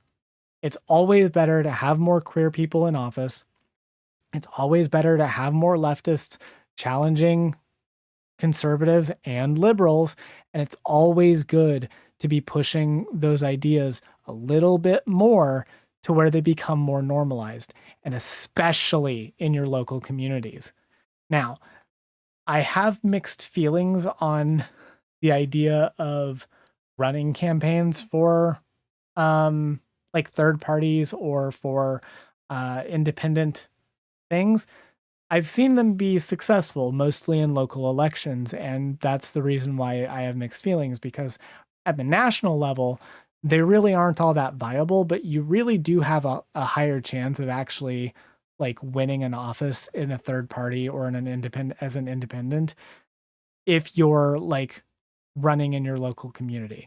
And so I would not want to like discourage people necessarily from doing so unless it is very obvious that you're not going to be able to actually win, and running as a Democrat is like much safer. Still do it. Like that is the way that we get normalization for third party candidates, and the way that we're able to actually drive the idea that viability is a thing. And it's going to be the way that we're going to be able to change parts of the system to allow for that viability in a more official capacity. And yeah, there's less bullshit to shift through. Yeah, let's talk about it. So what can you do? Well, the first thing that I'm going to advocate for you to do, if you are not comfortable actually running for office, getting involved in candidates that have good ideas is a really good start. Now, sometimes you're not going to have really great candidates in your local elections. I know that I certainly have been in that position in the past where even the Democrats are not all that great, and there really isn't the infrastructure for a lot of like independent candidates or a lot of third party candidates, but getting involved is still important. So there are a lot of ways that you can get involved. I wanted to bring up this article about canvassing because I found it to be really interesting. This is from Vox. It was actually published in 2020. So it may or may not still be kind of relevant. There could be changes. But let's take a look. The pandemic is forcing Democrats to ask how important is door knocking. Now, we're not going to read this whole article. I already read the whole thing today. It is very, very long, very well written, but I'm going to sum up the basic points here. So the basic points here are that door knocking is something that the Biden administration really didn't do as much of in 2020 because of the pandemic. And I would say that it is still like relevant to not do that because the pandemic is not necessarily over. People are still getting sick and dying. You should still be wearing a mask, if you can. And it has forced us to kind of reconsider like whether or not canvassing is as viable of a thing as we really think. Now, the evidence on whether or not canvassing actually changes people's minds is relatively minimal. That's a lot of what this article goes into, is that the actual effects of canvassing seem to be pretty minimal when you're looking just at convincing voters. And that's because we're really polarized. A lot of people really fucking know who they're voting for and why. There was a noticeable effect in certain areas, but it is worth noting that the areas in which canvassing has been most effective has been at the local level. And the reason for that is the biggest thing that drives voters choosing to vote for a candidate is recognition, name recognition. If a person doesn't know who a candidate is, or know like a basic rundown of what they want to do, they're not going to vote for them. And so in local elections, it's really important to canvass because that's the easiest way that you can get across. Local elections usually don't have the money to be able to run the kind of like campaign ads that like the Biden administration can run. In a local election, and this is what I ran into. I ran absolutely no ads. I didn't run any radio ads, even though my opponent did. I did not run any like. Actually, I did run one online ad, I think on Facebook. I was able to pay for one Facebook ad using my own money. The most I was able to do was I was able to get a couple of yard signs, which we know are basically useless when it comes to actually affecting voter turnout at the national level. But again, at the local level, it's a bit more muddy because the name recognition is something that people look for. Now, obviously, I didn't win my election and wasn't expecting to, but the point still remains that these acts are really important. So, whereas canvassing might actually, like the physical act of going to people's houses and door knocking, may not be necessarily any more effective than phone banking or than political advertisements online at the national level.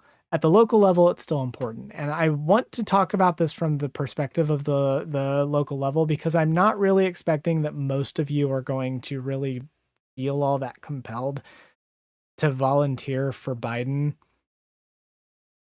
I'm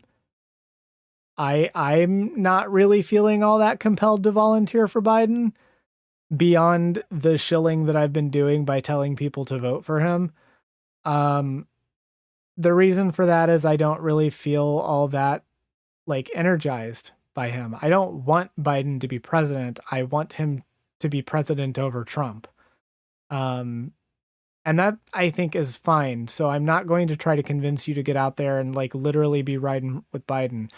But what I am trying to convince you to do is find those local candidates, your county council members, your city council members, if you happen to live in a city, your state representatives, like your state representatives, the ones at your state house, your state senators, your federal representatives and senators are good candidates to canvass for.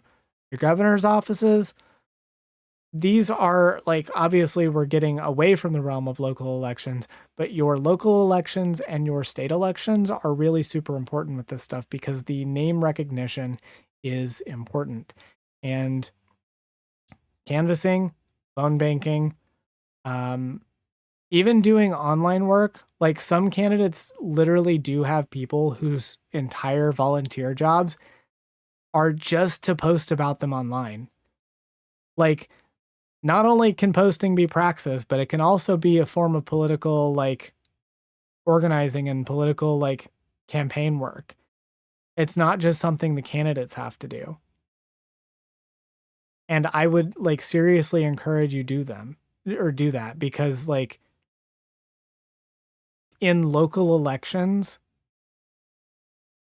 this stuff is what can make or break an election for someone. I can't stress enough the importance here. And these are things that you can easily get involved in. Reach out to your local Democratic Party. Reach out to your local DSA. If there are like independent or third party candidates that you really feel compelled to try to support, that have really good ideas and may actually have a shot of winning in a local election, reach out to those organizations. Try to get involved. Sometimes you can just do the text phone banking. You can do like actual phone banking and call people. You can do canvassing. You can do posting. You can do, if you're somebody who does graphic design, sometimes like they're just look for people who can do graphic design to make advertisements for like social media, or just to make campaign designs or signs to give to people. Going out to events and talking to people. These are all things that you can get involved in. Yes, Naomi, that's what I'm saying. And this is not the only thing that I want to advocate for, though, because it's easy to get involved with other candidates, and it's something that's really super important. But I also want people to understand that we do need more people like us running for office. So there's this website here. Yes, it's a little cringe, but you can put in your address. You can also, you don't even have to like necessarily go to your address. Like you can, like here's my state, Indiana. You can see that there is a senator up for election. Technically, if I wanted to run for U.S. Senator, I don't think I can because I don't think I actually meet the age requirements, but the filing window is still June 30th. I can run as an independent. The deadline is still there, and you can do this for almost every state, I think. You can just go, like, if you live in, say, Tennessee, you can see that there's a Tennessee Senate. Obviously, in Tennessee, it looks like the filing window is open, or is closed. So, better luck next time. But you can put in your address, you can see what offices are available, and you can run for office. And I need you to understand something, okay?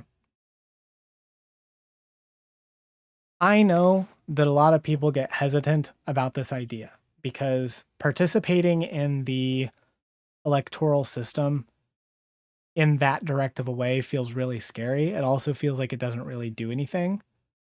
But I need you to understand that, like, there is nothing better than actually having a seat at the table if you want to be able to affect change. Not that you'll be able to do it. You still have to learn how to play the game, and you do have to kind of know how to be a politician a little bit in order to succeed. Sometimes you don't, but especially like in local elections, and if you are in like really small town areas. But running for office is not something that is just relegated to professionals, nor should it be. I need you to get it out of your head that just because you don't have a fucking law degree means you can't run for office. Or just because you don't have a fucking like economics degree means you can't run for your county council. Because you don't have a fucking like criminology degree, you can't run for whatever. Fucking do it. Now, I'm not saying that it's always a good idea. Obviously, you have to do what's best for you. And not everyone has the skill sets or the capabilities. But there is a reason why in our country we are supposed to be able to run for office. Like, it's not relegated to just the elites. Because in theory, at least in theory, I realize that like the propaganda machine does its thing, and I realize that like we're all being sold lies. But like in theory, we are supposed to be able to be represented by members of our community. And it shouldn't just be relegated to the people with millions of dollars who got their law degree at Harvard because their dad paid for everything. Yeah, like Annie said, most people in this chat are probably more qualified than most US senators to actually do the job. And like Starm said, Marjorie Taylor Greene is one of the most famous senators, and literally everyone here is way more qualified to run for office. I am more qualified than Marjorie Taylor Greene.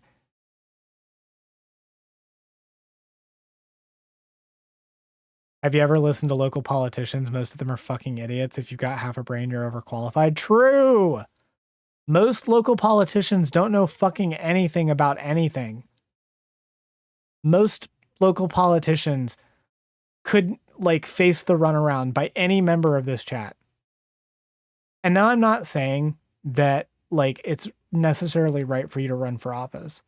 And I'm not saying that it changes everything. And I'm not saying that it's the only thing that you should do, or that like liberal democracy is great and blah, blah, blah, blah, blah.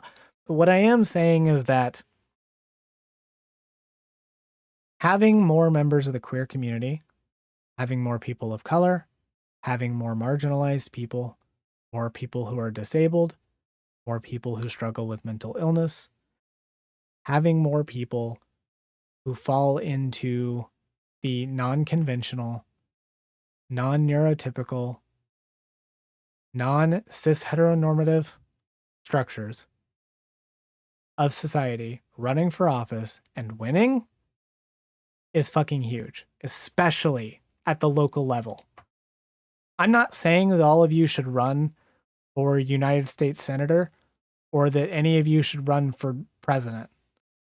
What I am saying is maybe you have a fucking like open like comptroller election. And you could fucking do that. Especially if you're like me and you live in an area where like democratic challenges to elections are not all that common, and a lot of Republicans just run unopposed. Here is why I ran for office, okay? And I've hinted at this before. So the reason why I ran for office back when I did, I was very young, obviously. I was still deeply, deeply in the closet.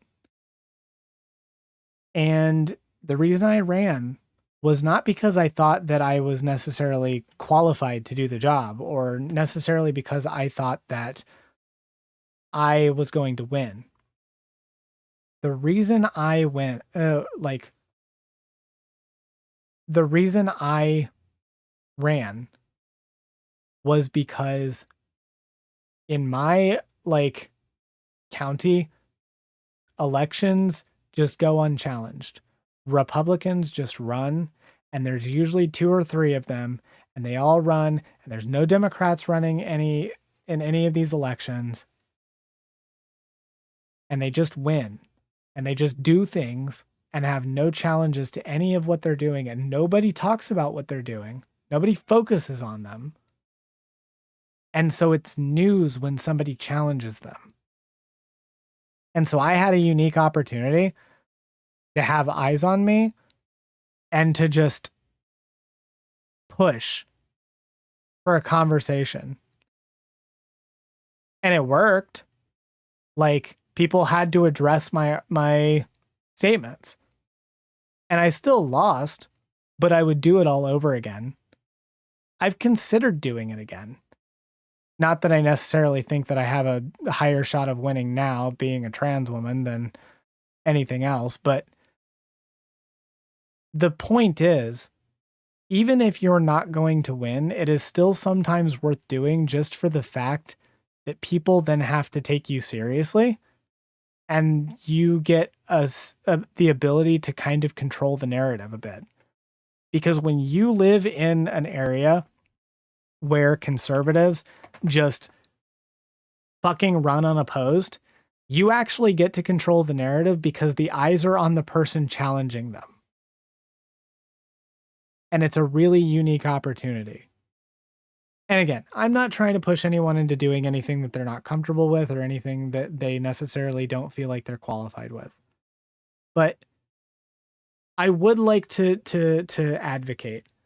Please consider running for office. Please consider knocking on doors for candidates, especially at the local level.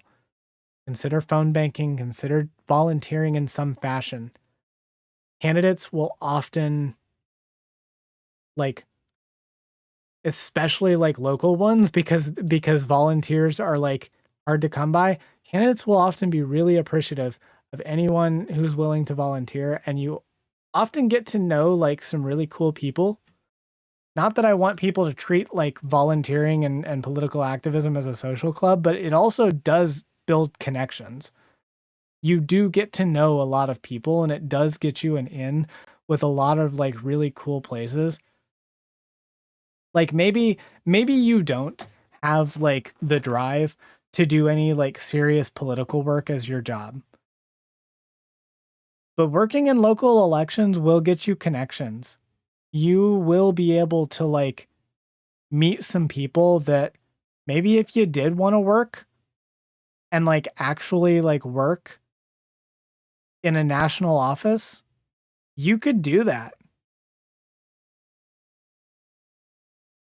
Yeah, there's still benefits to meeting folks, even for those who don't socialize much.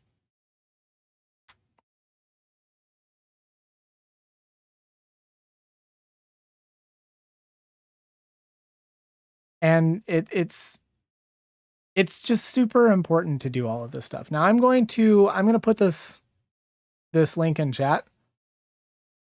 At least consider it for people. There is also on this website, there is a link inside. I'll post the other one that like details steps on how to run for office, on things that you should know about it. It's not for everyone, but you definitely should. Now, another thing that I would encourage you to do is looking up your like local politicians, reaching out to them, reaching out to their campaign staff. Like, the other question I would ask, do you know who your city council members are or your county council members? Do you know who any of the people who are making the ordinances or the laws or the regulations in your city, town, county, state are? Because if you don't, please look them up and reach out to their offices. You might be able to volunteer with some of them if you like them. And if you see if they're not people that you want to volunteer for because they're pieces of shit, find their competitors. Reach out to them. They'll probably be more than happy to direct you to ways that you can help. I know that this stuff isn't glamorous, and I know that this stuff like is difficult, and we all have our own like roadblocks. We all have anxiety. We all have like fears regarding actually engaging. And I don't want to take that away from anyone. I don't want to say that none of that's valid. But I do want to challenge it. And I do want to say there is value in trying to overcome that, because you can do so much good. I don't really have a lot more to say on this but I did want to talk about it because I do think it is super important for us to get involved. So anyway, with all of that said, thank you all so much. See you in the next one.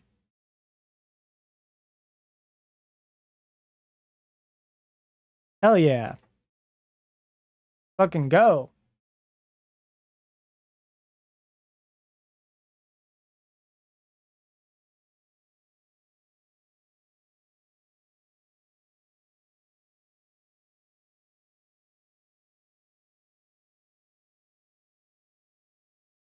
So how we feeling?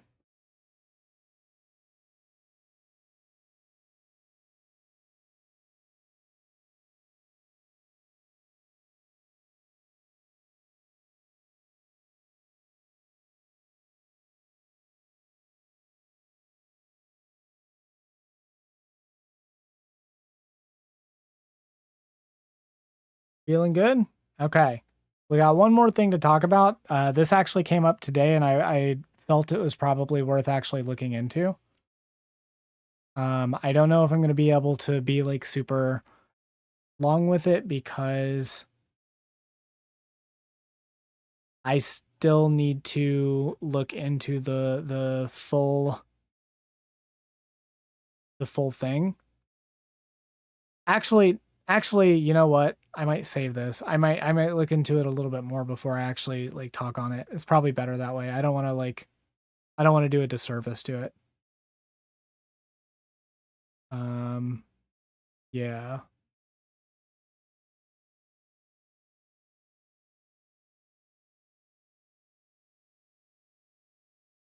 I did want to briefly talk to, maybe this will be a short. Maybe this will be a short. I did want to briefly talk about, like, can I rant for a second?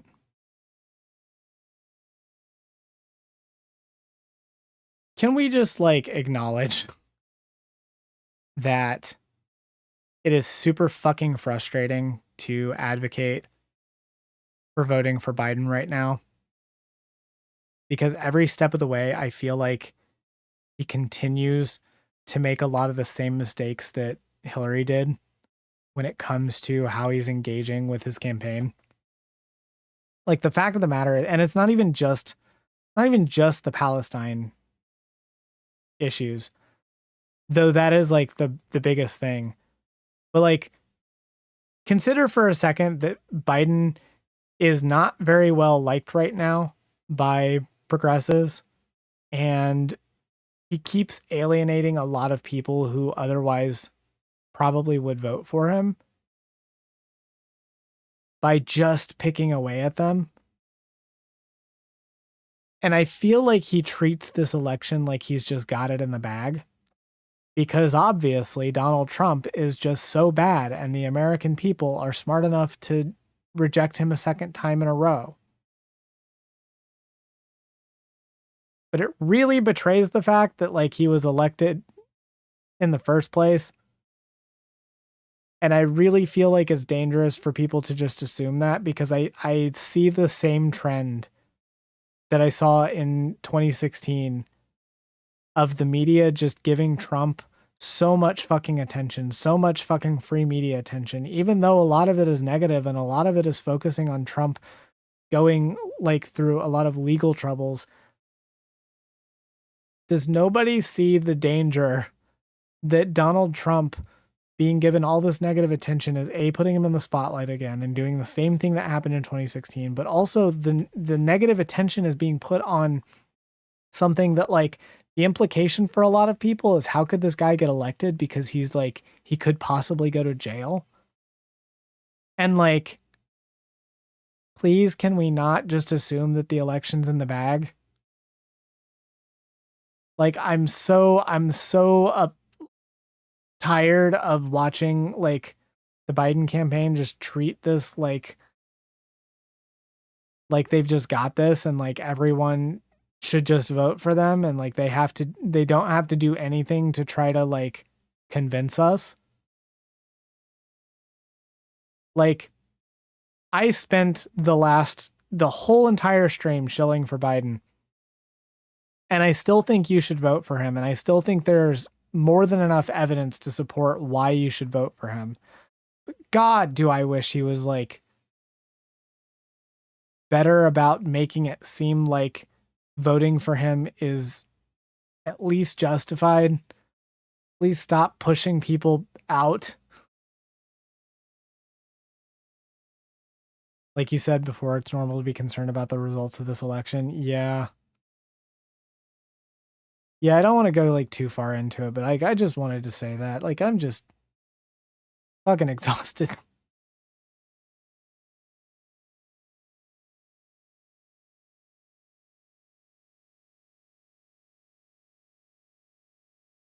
All right.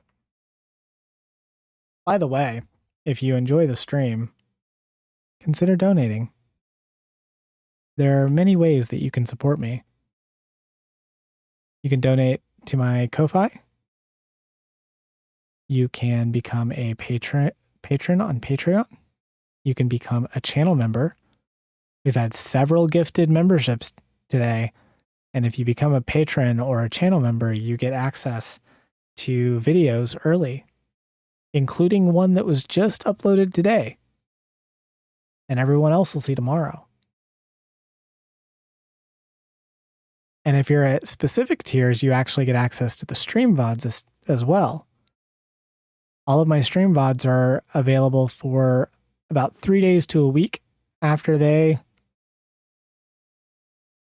stream ends. And then people at the $10 tiers are able to actually view them afterwards.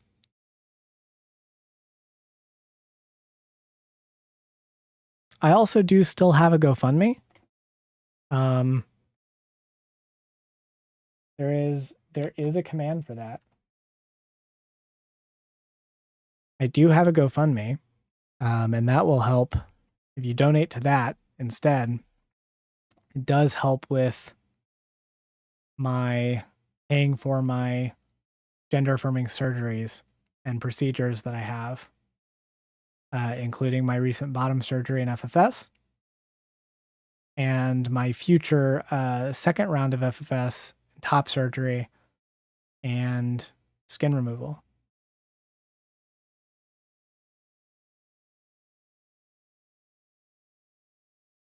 No matter how you support, I do genuinely appreciate everyone who does give a little bit.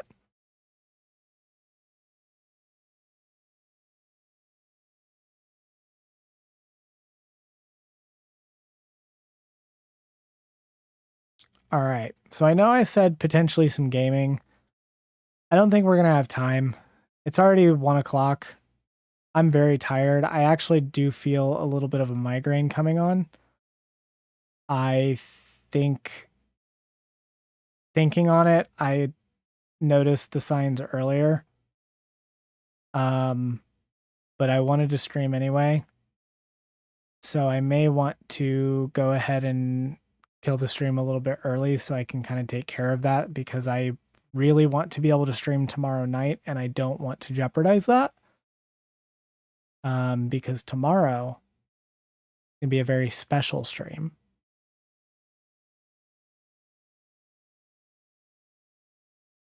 But I'm not going to give any spoilers.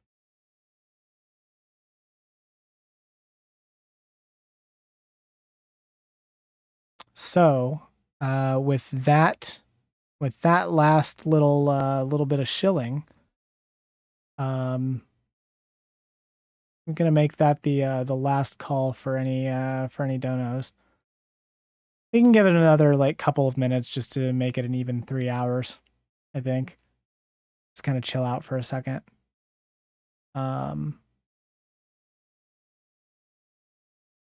Also, I would like to remind people, if you're an artist, I love fan art. Please send me fan art.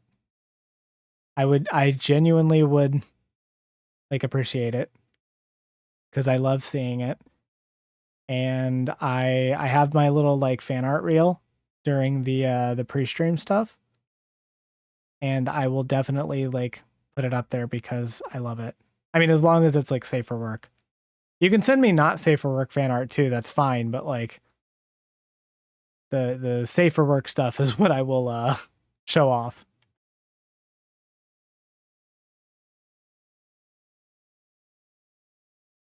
I mean, there is one thing that remains the same in 2024 as it was in 2016 and 2020. Its second Trump term would be terrible for the country, and but great for business. True.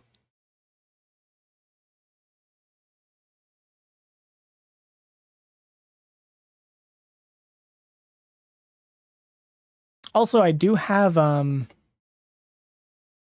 the art topic, there is going to be some art soon. Eventually we'll have like some new channel artwork that I'm commissioning because I want to start using it for thumbnails and for the channel artwork. Now, obviously, like I have the artwork of the cat girl art as the profile picture right now, which I do adore. But having some standard like channel art, I think will be really neat. And being able to use it for thumbnails will be a little bit more consistent for like the foundation, but also like I really fucking hate making thumbnails and having to like get pictures of my face.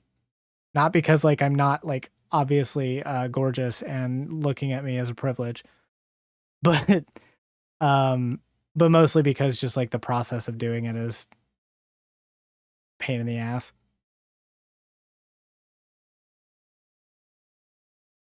Make thumbnails a little bit easier. Also, hopefully I will have my my Sona art soon. I won't be able to show it on stream, but I will be able to show it online. And I think everyone's going to like it. That's in the works.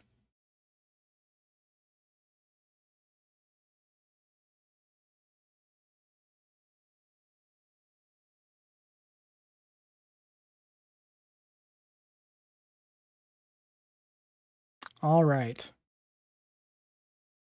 So I think we're about good to be able to call things. Had a really good stream. I'm actually like, as much as I feel like that first mental health segment was a little scatterbrained, partially because I think like I said, I've been noticing the migraine signs for a minute, and I've just been kind of ignoring it. So part of it's that, part of it is the ADHD and being untreated right now. I do still think the discussion was valuable, and I'm really proud of the segments lately. I'm excited to have the content. But yeah, this has been a really good stream, and I'm grateful that you all were here.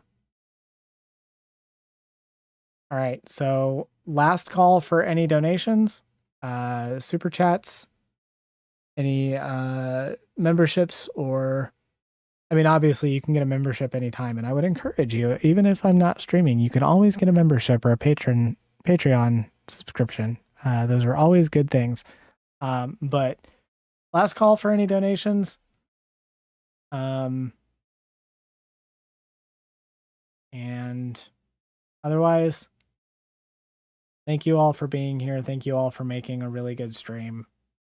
I can't wait for tomorrow. Be sure to be here. It is a very special stream. I